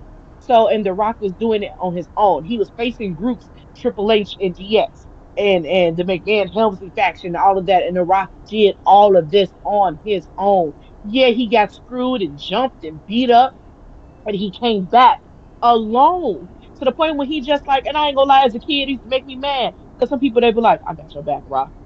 The Rock didn't ask for your help. Come on, man, you keep getting beat up. But it was making me mad because I'm like, man, this man is so stubborn. But I feel like Roman has to get into that mode the same way that Brock Lesnar had to do when Paul Heyman first screwed him. You had to get into that mode of being alone and doing it all on your own. And when Paul screwed Brock, one of Brock's first friends was also one of Brock's biggest enemies, and that was Kurt Angle. Because when Brock was with Paul, it was a lot of, I mean, Kurt was one of his biggest feuds. So it was so much drama between them. But when Paul screwed him, Brock had to analyze a lot of things, and then him and Kurt ended up becoming friends, mutual enemy. And I could say the same thing is going to happen with Roman and CM Punk. They're going to grow some type of respect for one another and a form of a friendship and a way of, you know what, we ain't got to be buddy buddy, but I ain't gonna let you get jumped. I ain't gonna let you get out here and get beat up. I'll come and help you. You come and help me. It's that whole thing. We rocking together on this. So yeah, I think this is the next chapter with Roman, especially now that Roman is over with the crowd. That's all Roman ever wanted. In the beginning, when he left the Shield and he was a good guy, they still booed him. He became the OTC, became the tribal chief, and people started to acknowledge him.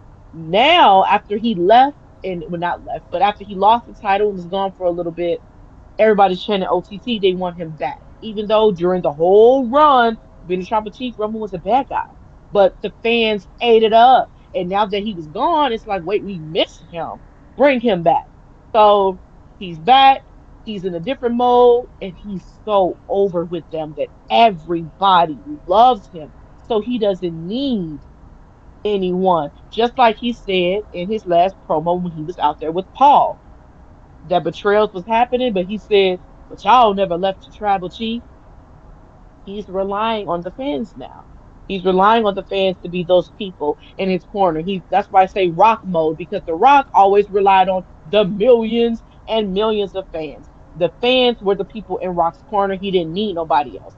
So I think that's where Roman's career is headed right now. And you know what? I'm here for it. I'm happy that because I know that's what he wanted. It's I can't imagine what it's like to go out there and try to do your very best and be the top person when Roman was the big dog and the fans was booing him. And Roman's like, I thought I was doing everything right, but they not rocking with me.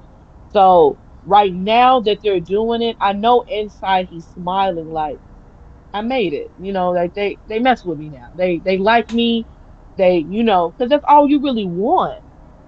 Now he is untouchable as far as just man, I can wear when I wore that hoodie and that random kid that I seen and I'm coming home from work, seen me and did this. And I'm just like, huh? And he was like, I acknowledge you. And I said, damn right. Like I didn't even it's that you can put on a Roman t-shirt and walk around and then everybody, some people may not know wrestling, but they know who Roman Reigns is. And I love that for him now. I really do. So I'm excited for this next chapter, bittersweet as it may be, because it's so weird seeing him without the wise man. But I know that it's so much to come, and I'm so excited to see what's gonna happen. For sure. Okay, Yeah. we on SmackDown. We have been at this for 3 hours, and I'm probably gonna cut this in half. I'm gonna do our regular show. Like it's gonna be our regular show is gonna be uh us talking about what happened in the week, and then WrestleMania is gonna be a bonus episode probably on like Wednesday or something. Um, so do you wanna keep going how we've been going, or do you want to just give you the list and then we touch on whatever we want to touch on? You know what? I mean, some things happened on SmackDown. I guess we could do the whole list thing because of some things that I don't think we have to touch on too much. It was just like big key points. I know I definitely want to talk about the tag team match. That was amazing. Um, Okay, so Jade. let's go through the list. It's Randy Orton and talking to John Cena again. It's Oh, we Fraxium got to talk about that. Man, man. Fraxium versus Los Garza. Jay Cargill talking to Tiffany, and then they have their match, and then after the match, uh, Naya and Naomi show up. Um, LA Knight, Drew McIntyre, and Jacob Fatu have a conversation. Zelina Vega wins her title off of Chelsea Green. Aleister Oh Black yeah, shows okay. up. Now that you just named it all, I just totally forgot all these great things happened. Damn, SmackDown was a good show, wasn't Aleister it? Black, They was cooking this Friday. Aleister Black showed up and knocked out the Miz. Yes. Drew McIntyre and LA Knight have their fight, but Drew McIntyre wins because Damian Priest shows up and Okay, are you caused going that. through it like this? I No, thought you no, was gonna go through it like if you want to talk about it, because you going no, through no. the results. Okay. Well, my bad. And then we have the tag team championship fight with Street Profits, DIY, Motor City Machine Guns, and the TLC. So, um, which one? Let's let. I know you want to talk about John Cena first. Of course. Um, Let's just get so into that really, really quick. We can sum it up. Um, yeah, so we know that now they're face to face. Now here comes I don't want to say the reason behind the RKO. I think that an RKO from Randy Orton is just, it's like grabbing a piece of candy at the store. It's just it's going to like a happen. handshake, or it's a Um, it's like a at this handshake. point, like, It's like a hey, I'm here. handshake because yes, because when Randy posted and it just said, "Hello, old friend," it's like a "Hey, what's up, man? Missed you." It's that. But Randy's You could miss me reasoning, another way. is You Randy Orton. It would you rather take an RKO? Would you rather take a punt kick? you right. You Because absolutely right. RKO is more of a love you, man, but I had to punt kick. I can't stand you, and I'm on BS with you, and we fight. So Um, as far as the conversation between the two, they were cooking. They both were. Randy was pretty much, and I said this. I think we both said this. No, I did. I said, listen to me when it comes to John Cena. I remember I said this. I said that I believe that John Cena's run with him being heel is going to be him running into past opponents that were either bad guys, but now they're trying to talk sense into Cena to get him to be back to who? He used to be. And you told me, nah, that don't even make sense. That's not gonna happen. But look and behold, what happened. I believe that that's definitely what's happening, man. Because it's like Randy said, we're in this alternate universe where I'm a bad guy, where you're a bad guy and I'm a good guy. And I think that Randy, knowing him as long as he did, he's like, regardless, you always stayed the same. And I think that's where the respect came down to it, especially when I remember when John Cena had to leave due to an injury that he had. He had to get a surgery on his elbow that time when that elbow bone popped out during a match. He had to go get the surgery, and all the superstars were lined up backstage to, cheer and, just give love to John Cena. And Randy was the last one. And this is the time that Randy was still a bad guy. But just because this was serious, Randy hugged him. So it's like they have such a huge, man, it's just Respect and they history. have love, history, respect, admiration, all of that for each other. That Randy felt like, I'm the type of guy. I think that RKO was to kind of snap you out of whatever it is that's going on with you because I know you. And regardless that I've been a menace to you for years, you always stayed the same to me. You always stayed the same to me, which is why Randy considered him a friend and probably figured I could be the one to get through to him. But John wasn't He buying ain't any of having it. that. It's kind He of, ain't it's too having it. late. I ain't having it. Why are you here? It's more of that. And Randy goes on to tell him, you know what? I know what it is. You need to have some kids. And now John feels kind of offended because it's like, I already, John has said this multiple times in interviews that he's not having any children. We made the decision that we're not having any kids. So, for Randy to just bring out, personal issues within that was just like outrageous. But I understand what Randy was trying to get to. It's like, you know what? I've been to where you are in your head right now with being this bad guy. But when I had my kids, it changed my life. He's figured it'll make you a better person, take the chip off your shoulder. What John is saying, you're a dad. You love your kids. That's good for you. This ain't got nothing to do with that. It's with them. And for him to say, I ain't got to be no daddy because I've been raising these ignorant fools for the past 25 Bro, years, he and I'll be a cooked. better father than they've ever been, than their own dads have been. Then he points out the kid and calls his dad a loser. But he He made a lot of valid points. he He cooked. cooked. He cooked. He said, I've been raising them, and from the looks of it, I did a pretty good job. They here, ain't they? So it was more of a, I was just like, man, he really did cook with that. Like Randy, that was a bad angle to go. Saying he needs to, get some kids. John, like, I ain't doing that. I ain't doing nothing else for them. I spent 25 years raising them. Now that I think about it, he ain't never lied. Cause we all grown now. So it's like, yeah, We it are. made, that's why it's funny because it's like, bro, he really did, man. Like I was a kid. It's He like really did raise us for real. Like hustle, loyalty, respect. He like I really was man, I like was 14 with the hustle loyalty respect hoodie. I'm pretty sure I still got it man, somewhere in there. But like he yeah, was still he raised us, man. yeah, He ain't never lied, man. He was the father I never had. So man. it's like it just it made sense, but then they started hitting personal. When John told him that he's going to keep Randy frozen at 14 and that he's going to erase his family's legacy, I'm not going to lie. I was like, John, Yeah, I was, now I you was, taking I it was too like, far. yeah, I was in for that because it's like, I told you, I'm It's taking getting this personal. title. This last title comes with me, the real champion. Whoever takes this, whoever, whatever champion, well, I'm sorry, whatever championship they make, your legacy again starts at one, and that's it. That Do proof you that know I destroyed 3 generations of Orton legacy with me leaving with this title, and I was like, that? I ain't gonna lie. I ain't gonna lie. I felt like he gut punched me. I said I understood what he meant when he said it, but for now that he's saying it to someone and to someone that has held that title, that has his own family legacy, it was like the whole promo between the both of them just ate. It cooked. Because when he was saying that Cody Rhodes, Cody Rhodes said at the beginning of his music that wrestling has more than one royal family, When I would hear it, I thought that Cody was just talking about it has more than one royal family as far as Romans saying it's a bloodline and there's a biggest. I have my own I legacy, but he's was speaking for everyone that I has a thought he was talking about the legacy McMahons within the normally when I hear company. it. Oh yeah, because it did he did get that song in AEW.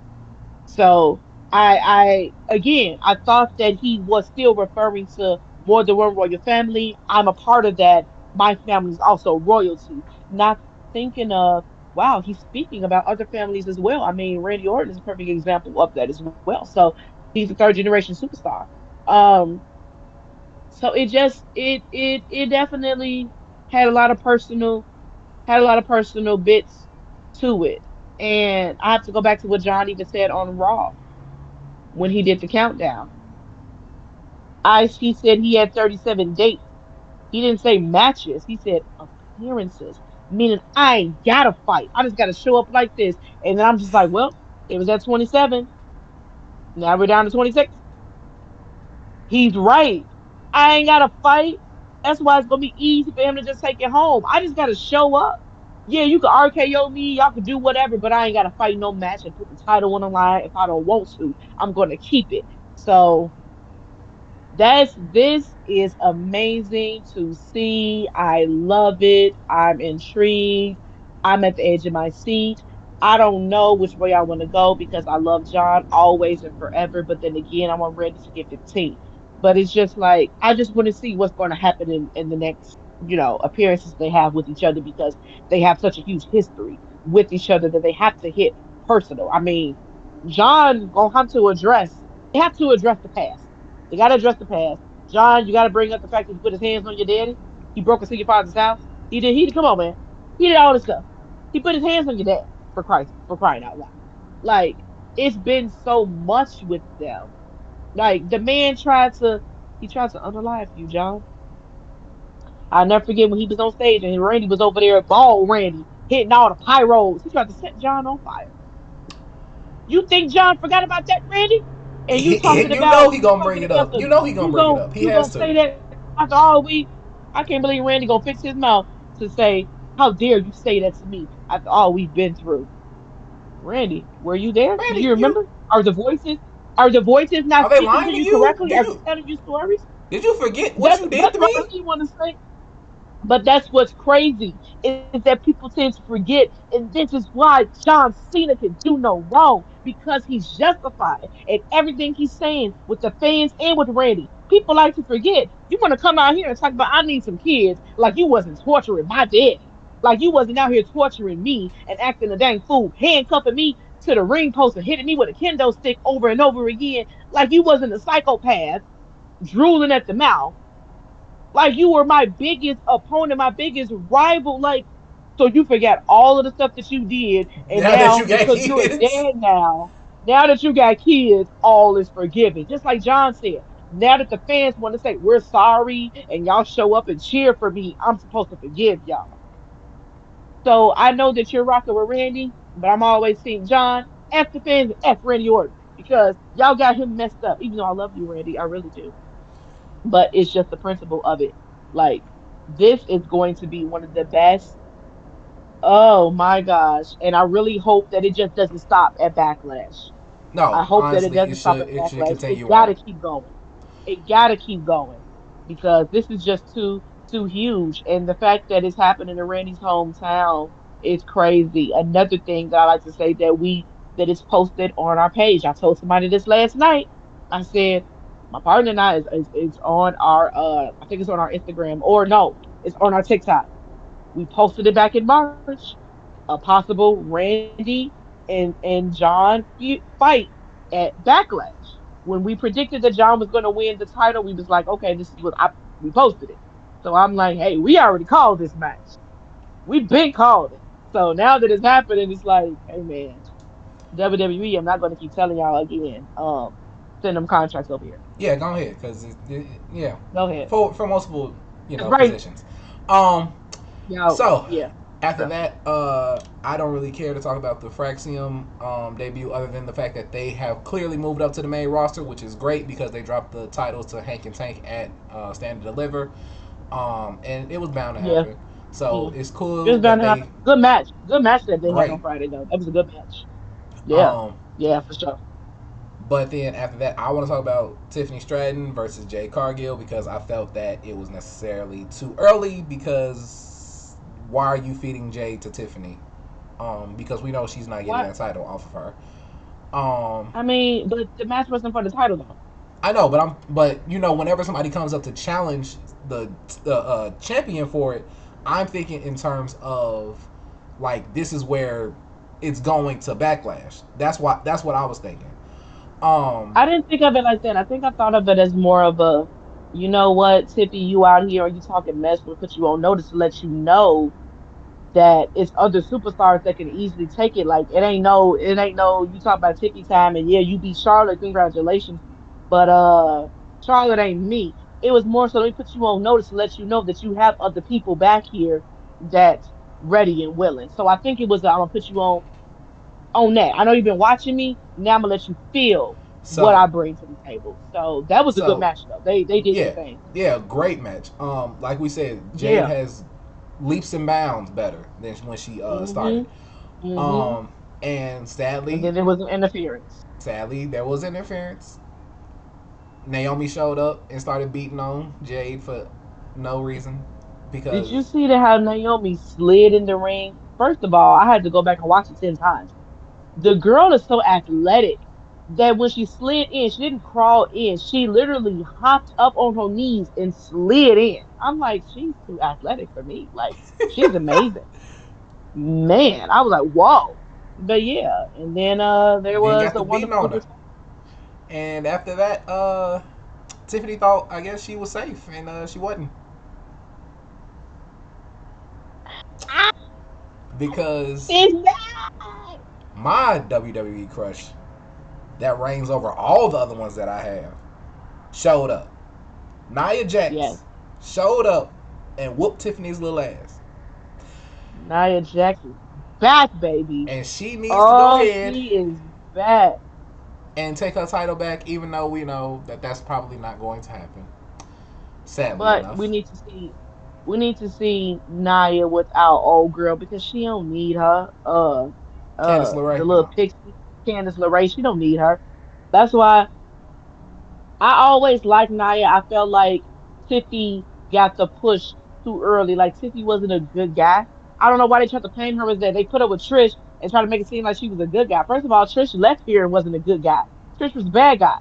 But then y'all paired her with her, and now that she got the title, oh, she's a good guy now. No, you screwed over your friend to get the belt. First of all, I don't think that Nia should have dropped it. I love Nia as the champion. I feel like she was owed that for years of the way that they treated her. So I'm glad that she's still getting that shine and recognition. I know a lot of people thought that Nia was on injury. She wasn't injured. She was playing possum. She was waiting for the right time. I'm gonna let Tiffy think that she's safe, that she's cool. You fought Charlotte at WrestleMania, congratulations. But I'm your biggest threat, and it's time to showcase that. And then, oh, the thing that stuck out to me the most, it was the stare down between Naomi and Nia, and it was a smirk on her face, and Naya put the wands up. And I'm just like, what the heck does this mean right now? Because Naomi's face was like what they're actually family. They're literally are the bloodline. They're family. And she put the wands up. When did she do that? Never. that's going to lead me down a rabbit hole of saying who are the female wrestlers within the bloodline other than those two. Um, because I could There see. are a set of Tonga. They're called the Tonga twins. They are I don't the think they're related to female them though. J. Yes, they are. They are. They are. Yes, they are. They're related to them. They follow Roman, Jay, all that. They're always commenting under their stuff like good cousin, all of that stuff. Like, yes, I've seen pictures of all of them together at the family barbecues. They are all related. So if they bring them in, that's Please. it. But I don't. Please. I don't think that's going to happen because I'm pretty sure one of them is like injured because something happened. But if they do bring them in and we get a female bloodline, which I have literally been asking for at least a year, I know. I've been asking We for have. this. I've been asking for like a Hmm. like the Judgment Day is. I want that. I wanted that for the Bloodline because you could have Yeah. now that you have all these titles, you could have the females get the tag team titles, the intercontinental, the women's title, Intercontinental, all United that. States. Like you could have had a Bro, super Bloodline. do you know how amazing that would be if they do that for the women? That would take on a whole nother just I'm not gonna say it's gonna be bigger than a bloodline. It would just, man, that would just do so It'll much be for the big. company. It would do so much for women, Cause like like because you can all never this see that female coming. talent that you have right now, it is literally never been better. What woman supergroup has there been beside? I mean, you've had little factions, little Right. groups, they cute, but I mean, a super. They got all the gold. It ain't been one. They need to be It's the first. time. They need to be the first. It's And time. with the It's and with the time. male bloodline, you know, fizzling out the way that it has, because at this point we know for a fact that they're not getting back together unless it's under like really special circumstances. Um, this could be the way to replace that because you they were saying that they had more bloodline story in the tank. This should be it. Exactly. Exactly. That would be great. I'll be completely fine with that. That was just that's right up my alley. I love that. Okay, so yeah, that should happen.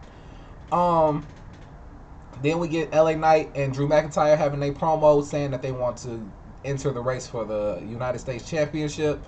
Um, Mm-hmm. Drew and LA Knight, as always, cooked. I ain't got no notes. Hmm. Nah, not too many notes. It was more so they had a little one-liners against each other. I mean, Drew wanted to bring up the fact that LA Knight's title run was a joke, and LA Knight brought up the fact that I You don't didn't even even remember have your one. last title run. Don't even remember your last title run at all because it ended so quickly. So it was funny to see. All three men are amazing. It was even cool. First of all, the only thing that kind of stood out to me was the fact that Solo tried to take full responsibility for Jacob Take Fatu and his full failure for responsibility for it. bringing Yeah, him I did this for full. Jacob. That man said, anybody, any artist that want to be artists, you don't want the executive producer dancing all in the video. Come to death row.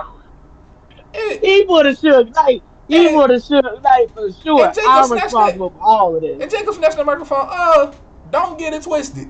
I said I was gonna Don't do this get it with twisted. you or without you, and I Or did it without you. without you. What are we doing? Man, man, man, man, man. That right there. Whoo! I can't wait to see them two. I don't know when they're going to fight, but I know that it's coming. I just don't know when It's it's gotta be coming. either at Backlash when he turns on him, or it's No, it going to can't be, be. Oh yeah, yeah. When he or turns on him, yeah. or it's going to be I want to say Crown Jewel after that, or is it, whatever comes between whatever happens in maybe July or June. That's when Yeah. Solo's going to turn on him. Cause yeah, cause Crown Jewel is mostly for like champions, right? Right. Yeah. But but yeah, that was crazy to see. But at the same time, Solo's still rocking with him no matter what. He still, he still be 100% behind him, which he is. I believe that he is happy for him. But I don't know, man, because like we said before, we're the Tongans. Like when they didn't come out, I was like, That's when I thought they was going to jump him. I was like, they not out here. Not yet, Okay, they waiting but to it's snake him. coming. I believe. Yeah, yeah, that's what it is. They waiting. They waiting to snake him. They waiting to snake him. But it's, man, I don't want to see that happen because I I just really, really like them together. I just thought about something, and I know we're not gonna get it, and that's why it's irritating me. Um, so Solo snakes Jacob, takes the title. Him and the Tongans are together. I'm Solo and the Tongans are together. Jacob needs help. Who does he go get? except for maybe Hikuleo, who we already know is under contract with WWE, if I'm correct, and who I've been watching for the last maybe 2 days, all his matches, My Zilla. man. Oh, that's how he bring him in. They got I would, you. I I would, like it. I would love it. I would absolutely love it. Like there's no there I would that too. I don't I know would much too. about Hikuleo. I would have to go look up his stuff. But Zilla Hmm. is a monster. I just watched the match with him and Dijak, or I think that's what his name was. I know that was his name partially in WWE, but or T Bar. You might remember that. But I just Uh-huh. watched a match with him, and that match was dope. So I would love to see Zilla and Jacob team back up and deal with people in the WWE. Yeah. But I know we're not going Yeah. to get that for at least a minute. So I don't even know why I put that out there. I don't. I don't know. Don't say that. Don't say that. Refer to this. Keep this this day, the time you said it today. I'm gonna keep that in my mind. Only because I watched Zilla's mom's TikTok earlier today, and Zilla was in the car with her. And this is something that she posted. This is during WrestleMania weekend. They were riding past Allegiant Stadium, and Zilla looked at the billboards that had their pictures. All the superstars were fighting. And Zilla said, "Man, one day that's gonna be me up there." His mama said, "Next year." She said, and that's for the WrestleMania. That's just for WrestleMania. That means that he's going to already have to be in the company to have a match at WrestleMania. So she said, next year you're going to be up there. So I'm not going to say, I mean, right now, Zilla really is, I don't want to say he's not really under contract. He fights for different promotions. So just like how Jacob And was. So it's like, and even what's though he's the champ and he has these titles, it's easy to just, to just drop him. He's not really signed to anyone for real. So he could. what's crazy is one, never doubt the prophetic words of a mother. Never doubt that. That's the first thing. Second thing, Exactly. the fact that WWE is crossing over with all of these different promotions, the fact that Huh. WWE has these ID people that they basically have said like we're keeping an eye on you in the indies Exactly. because they just Exactly. bought in with AAA. They let Karrion Cross go over to Yeah. I think it was Bloodsport and GCW. Yeah. And then Bloodsport. another thing for Chris Bay, who was like really injured and basically broke his neck and was paralyzed, but now he's walking literally within months of Uh-huh. the accident happening. Um, so shouts out to him because that's an amazing story. Um, but all of these different things, so it's not out of the realm of possibility that Zilla could show up at some point, even if he's still with all these other promotions. So Hmm. we'll see. We'll see, man. We'll see. So I'm excited for it. let's carry on with. I don't think we're gonna have much to say about these two. Zelina Vega and Chelsea Green had a match, and Not match. And even though I'm not a big Zelina Vega fan, Zelina put on a wonderful match. Her and Chelsea, that was great, especially with Zelina it being 1 against 3. Zelina held her own. She did her thing, and she earned it. She definitely earned it. She's been fighting, fighting, fighting, and she did what she had to do to get her first singles title. And I'm proud of her. I'm proud that she was able to capture it. You saw the emotion in her face, how shocked she was. That like, man, I did it. I put in that work and I did it.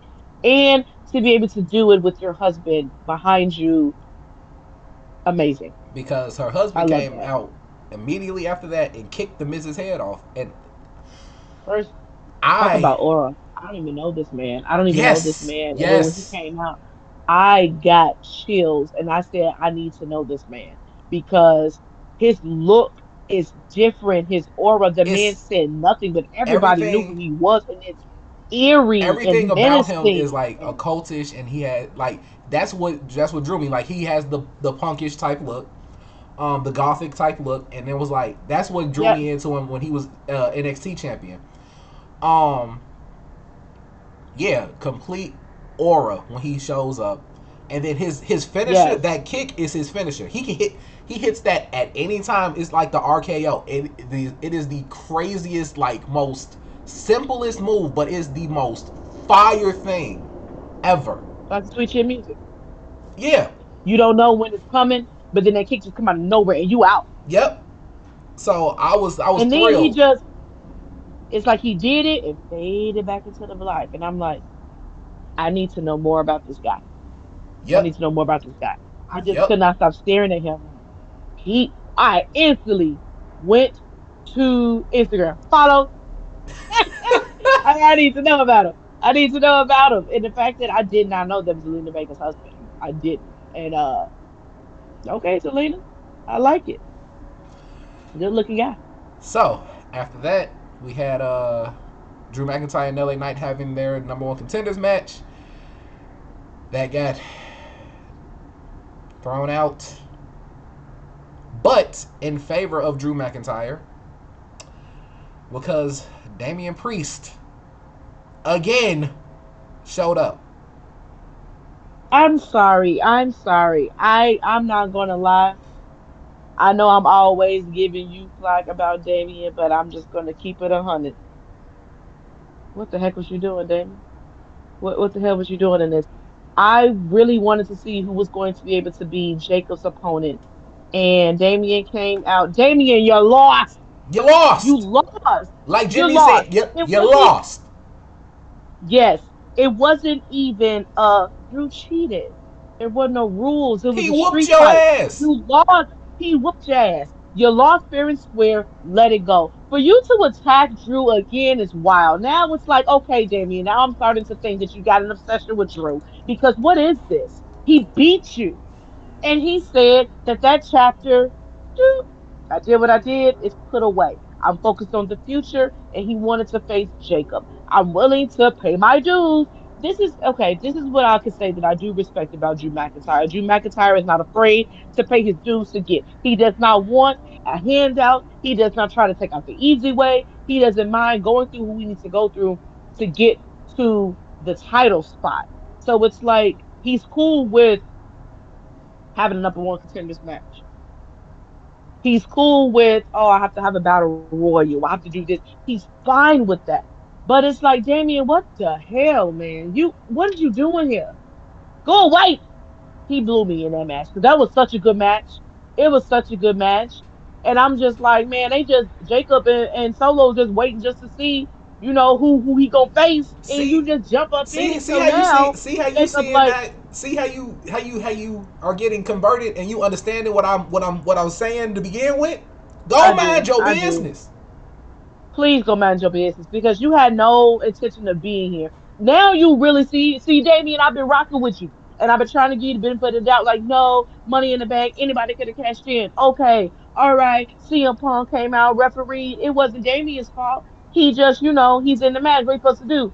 But right here, man, this literally was a choice that you made. And you made the wrong one, wrong timing. Let it go.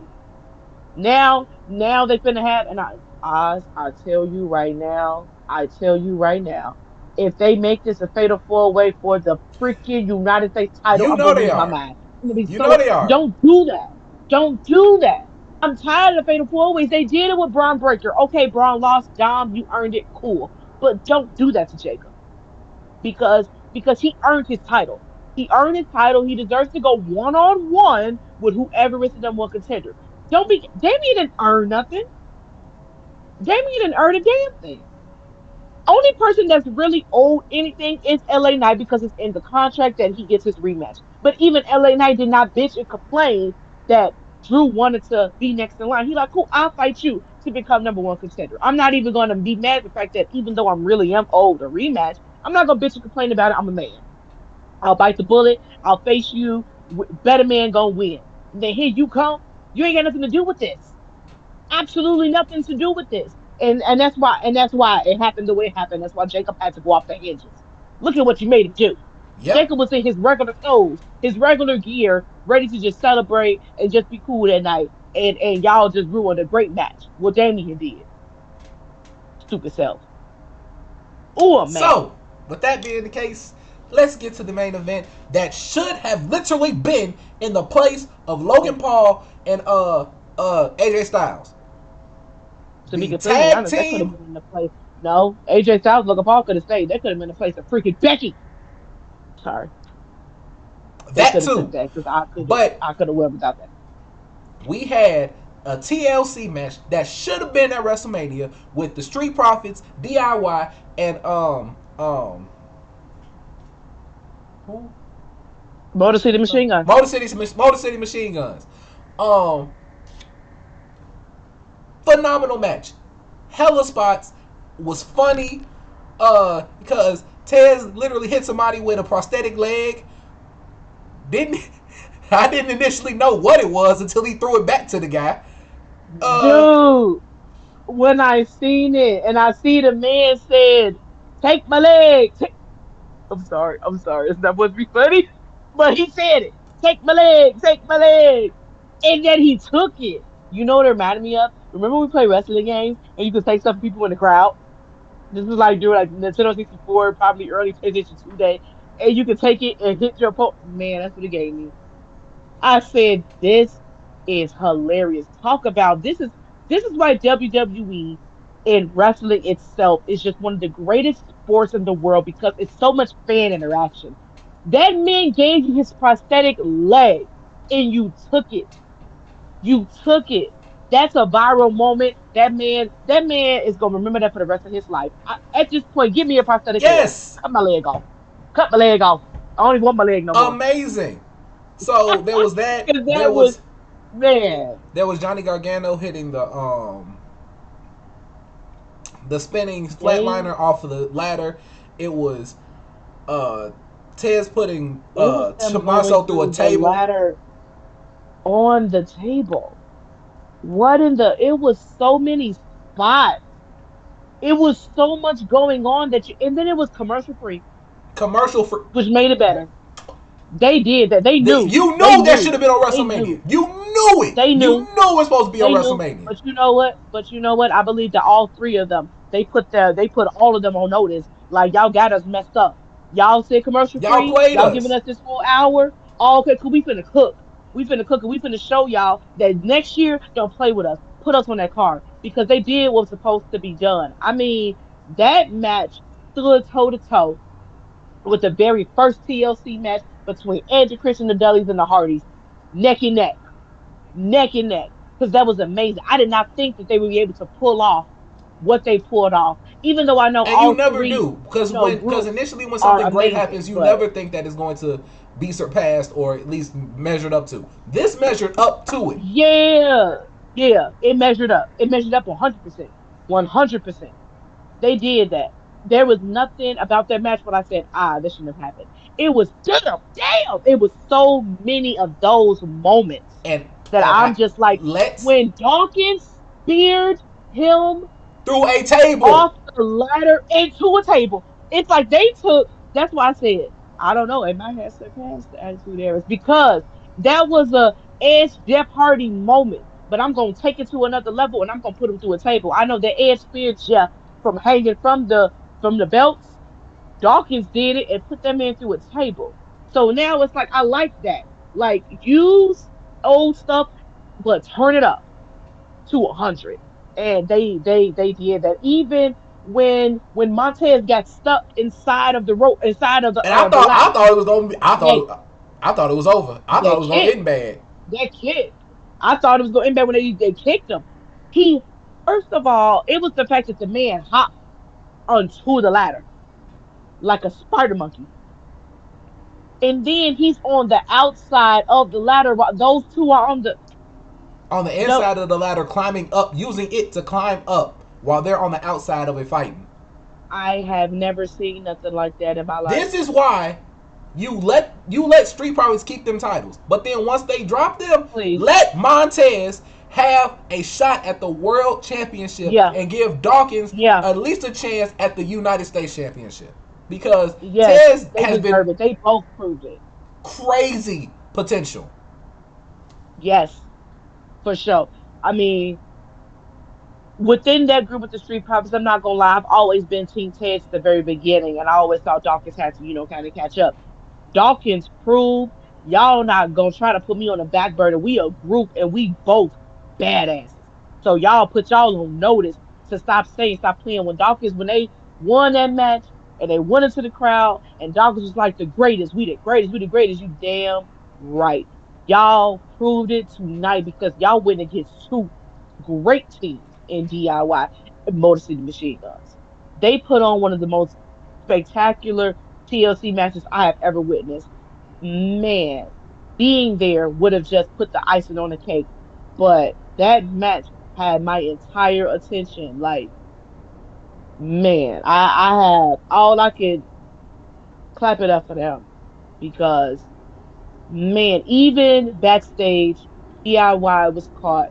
Um, not during the interview. I think they were trying to talk. Yeah, they were. They talked to them and they gave them props. And it was Tommaso Ciampa that did it because, and you know what's real. If Tommaso Ciampa gives you props, you know you did it because Ciampa's usually kind of self-centered. So for him to say, you know what, we wanted to go out there and bring the title back to our family and our kids, but that didn't happen. And Tommaso was like, shout out to DIY, shout out to the Street Profits. They did their thing and they deserve it. They do. All three teams were amazing. Man, that was so.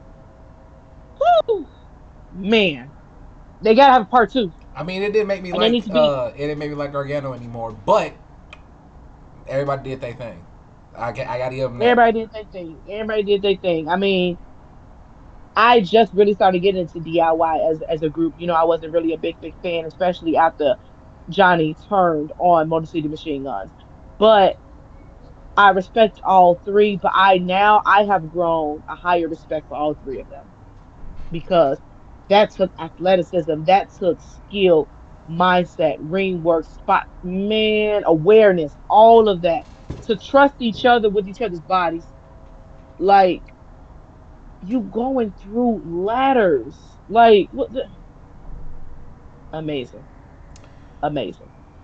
So yeah, that's how SmackDown ended with the Street Profits on top, as they should be. Now, before we close, we're going to talk about something that Okay. happened outside of the ring. Please do, because I was just hoping, like, man, you can't close it out like this, man. We gotta talk about your boy. My boy, Karrion Cross. Karrion Cross has had a tumultuous time at WWE. Yes, he has. From his NXT days to getting to the main roster to being fired and then being brought back and then underutilized on the Yes. card. Yes. He cut this era's pipe bomb. Yes, he did. He got on that interview and basically pointed out everything that is currently wrong with pro wrestling when it comes to him and everything else. He Talk touched about it. on how Logan Paul basically just bought his way into the business. He didn't have to Mm-hmm. scrounge and scrape like him and AJ did, and AJ decided that he didn't want to do what was necessary because you want to be the good guy. That don't make sense. Then he was like, Exactly. me, and then I like how Scarlett chimed in and she was like, we have 25 years of wrestling experience between us, and where are we? We're not even on the card at WrestleMania. 25. 25 years. And 25 years. he was like, you see the organic reaction that I'm getting because Randy, me versus Exactly. Randy, they wanted it, they asked for it, and when you saw Mm-hmm. it, what did you do? Nothing. You You let it go for a viral moment, like you said. let it go A for a viral viral moment. That's moment. what you cared about. You're Mm-hmm. holding me back, Yep. and to the dude that's in the truck on behalf of pro wrestling, if they don't push I said, wait Karrion a Cross to the moon, man. because Karrion Cross literally has everything necessary to be the top guy.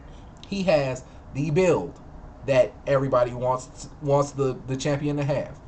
He has the mic skills beyond Uh-huh. mic skills. He could probably, Beyond. if you gave him the chance, he could probably keep up with CM Punk, Seth, and Drew, because that was the main thing between they beef. Them on the mic, that was majority of the beef. He could keep Mm-hmm. up with them, He's solid in the ring. He had a hell of a Mhm. run in NXT, and yet y'all won't Uh let huh. this man do his thing. Y'all won't let him be great. Y'all are in I. favor of allowing Logan Paul to show up whenever the hell he feels like it. Be there Mhm. for the major moments instead of building up the real moments and getting time in and struggling how everybody else struggled to get here. Uh huh. You had Joe Hendry come in, even though we love Joe Hendry, and just be there for a viral moment. Exactly. And Almost dropped my yeah, dog. so he didn't say anything that wasn't you know proven to be right. True. You're screwing him over, or at least holding They him back from definitely him are. being great. And he They has definitely are. everything. I had the pleasure of seeing Karrion in person at WWE's holiday tour this past holiday season. That was my first time seeing him, and to be able to see him as close up as I did, talk about presence from both him and Scarlett. At the time, this is when he was still with what are they called? AOP. OP? AOP. And I didn't pay attention to the other members. It was mostly Karrion. First of all, the guy's huge. Second, the man is a monster in the ring. It's Karrion has such aura. Karrion is the entire package. It's the kayfabe. It's his presence. It's his build, his ring work, his mic skills, everything. Scarlett by his side, both of them collectively are amazing. And I'm not understanding why this push is not happening. I remember when he came and the whole hourglass thing with, even though I know that's probably wasn't a part of the bloodline thing, it just so happened to be, hey, it kind of matches up with the bloodline falling down. Cool. However, Carrion to me is a visionary. And I don't like the fact that they keep holding him back. I didn't pay too much attention to his time in NXT. I know that he was what, a two-time NXT champion over He there, might have been, but I think. I I'm not also sure. understand that he was like unstoppable. Like he had like a good Yeah, yeah. Goldberg type record. I heard. I didn't pay attention until he came over to the main roster, and this is when he was still bald carrying.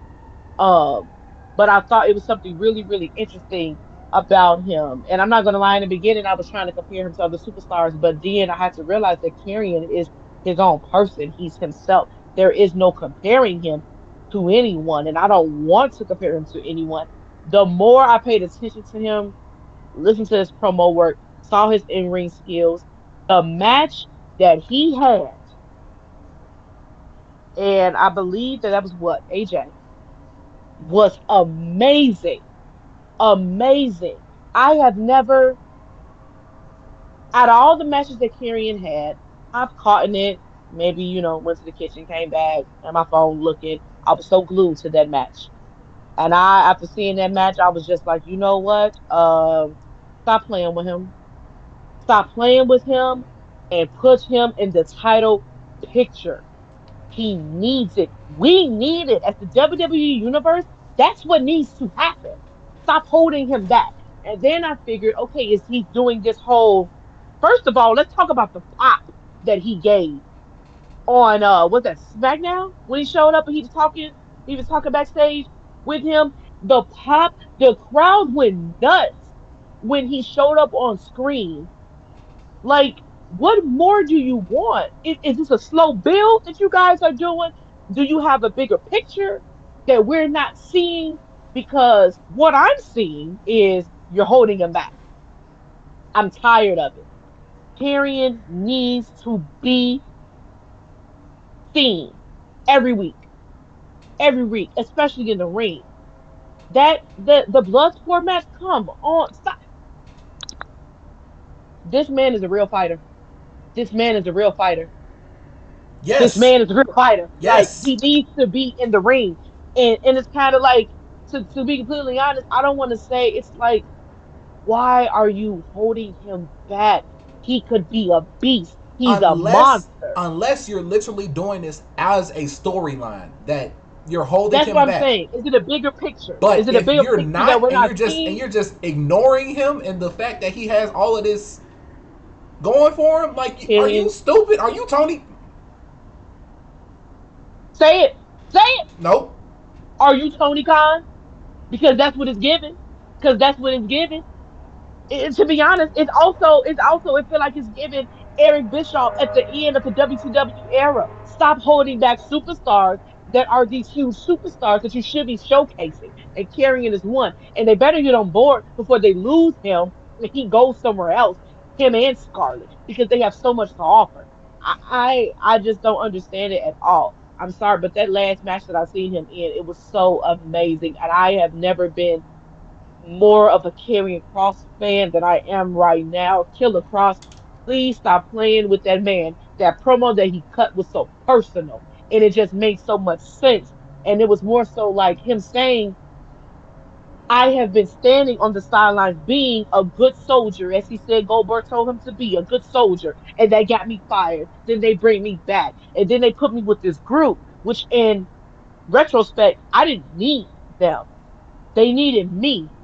They needed me. You wanted to use me because y'all know that I'm good. Matter of fact, y'all know I'm great. And I have that mindset that y'all figured, oh, this is a nice mix he could do with the Wyatts. It was cute.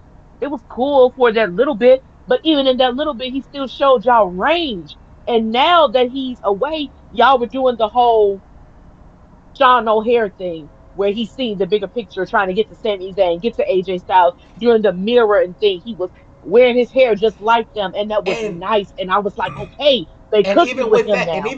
it's like, what are you doing with him? Why is he just manipulating people? Why is he being the devil's advocate in people's ear instead of him wrestling? What are we He can doing? be the devil's advocate, and Unless I you're like built, it as long as unless he you were gets going to a to, unless match. you, each one of those people that he manipulated and made evil, he turned that into a super group. That's where I hope it was going, but that's not even where it's That's going. what should have happened. And then all the people that he's supposed to make evil didn't really turn evil. When he was talking to Sami Zayn, it should have went to Sami turning evil, and it would have made sense. Like in a way, okay, I think it was some people that he talked to in the past that turned evil. Somebody put up a meme or something, and it had everybody, and Tyrion was like the main dominant, the common denominator.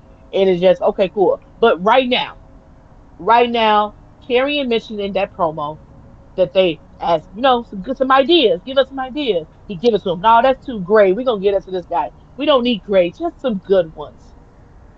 Carrion knows he's great. Why would I give you good? I know I'm great, and I know I'm just as good as the guys that you're putting up there. So I need to have And what's even that type crazier, of push. is that that's literally been documented in WWE that they do that. Like, somebody will give them a great idea. Like, you remember Yep. Elijah, or I can't remember what his name was in WWE. Elias. You He talking had about it. the one I walk with Elias? Yeah, you remember Seth's Yeah, I know him. Monday Night Messiah gimmick? Yep. He gave that to them. He was like, "Let me do that," and Yep. they were like, "Nope, we're gonna give it to Seth." Are you kidding Yep. me? Yep. It made no So, sense. I don't understand that because it was like it just made more sense with Elias, and I don't know. I don't like that, and I really hope that that is not what they're doing with Carrion. Carrion has the mind for the business like Triple H did, and Triple H. This is the thing. I don't understand how you're not seeing that. and He's that's like the a other young thing. He version of studied you. He's Triple H. hungry. I know. That's why I'm like, he's literally the young version of Triple H. This is his Stephanie next to him. You have it in the palm of your hands. Use it, utilize it, milk it. Don't overwork it, but give it to us because we're owed it, and so is carrying. Stop putting him on the back burner because he don't deserve to be there. He deserves to be at the front of everybody's conversation. He deserves to be at the topic of the conversation. He is the topic of conversation. The fans are literally telling you we want him.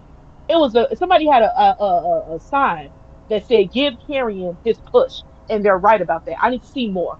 The next time I go to a show, I'm definitely going to have a sign for Carrion Cross because he needs that push. He needs that push. He deserves that push. Stop playing with that man.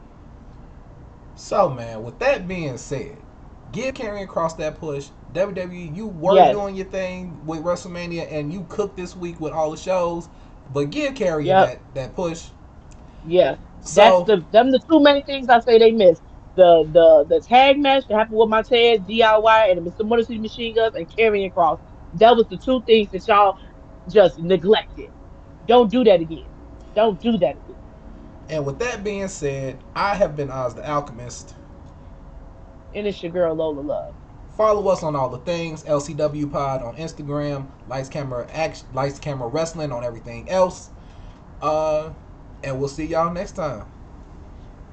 Deuces. Deuces.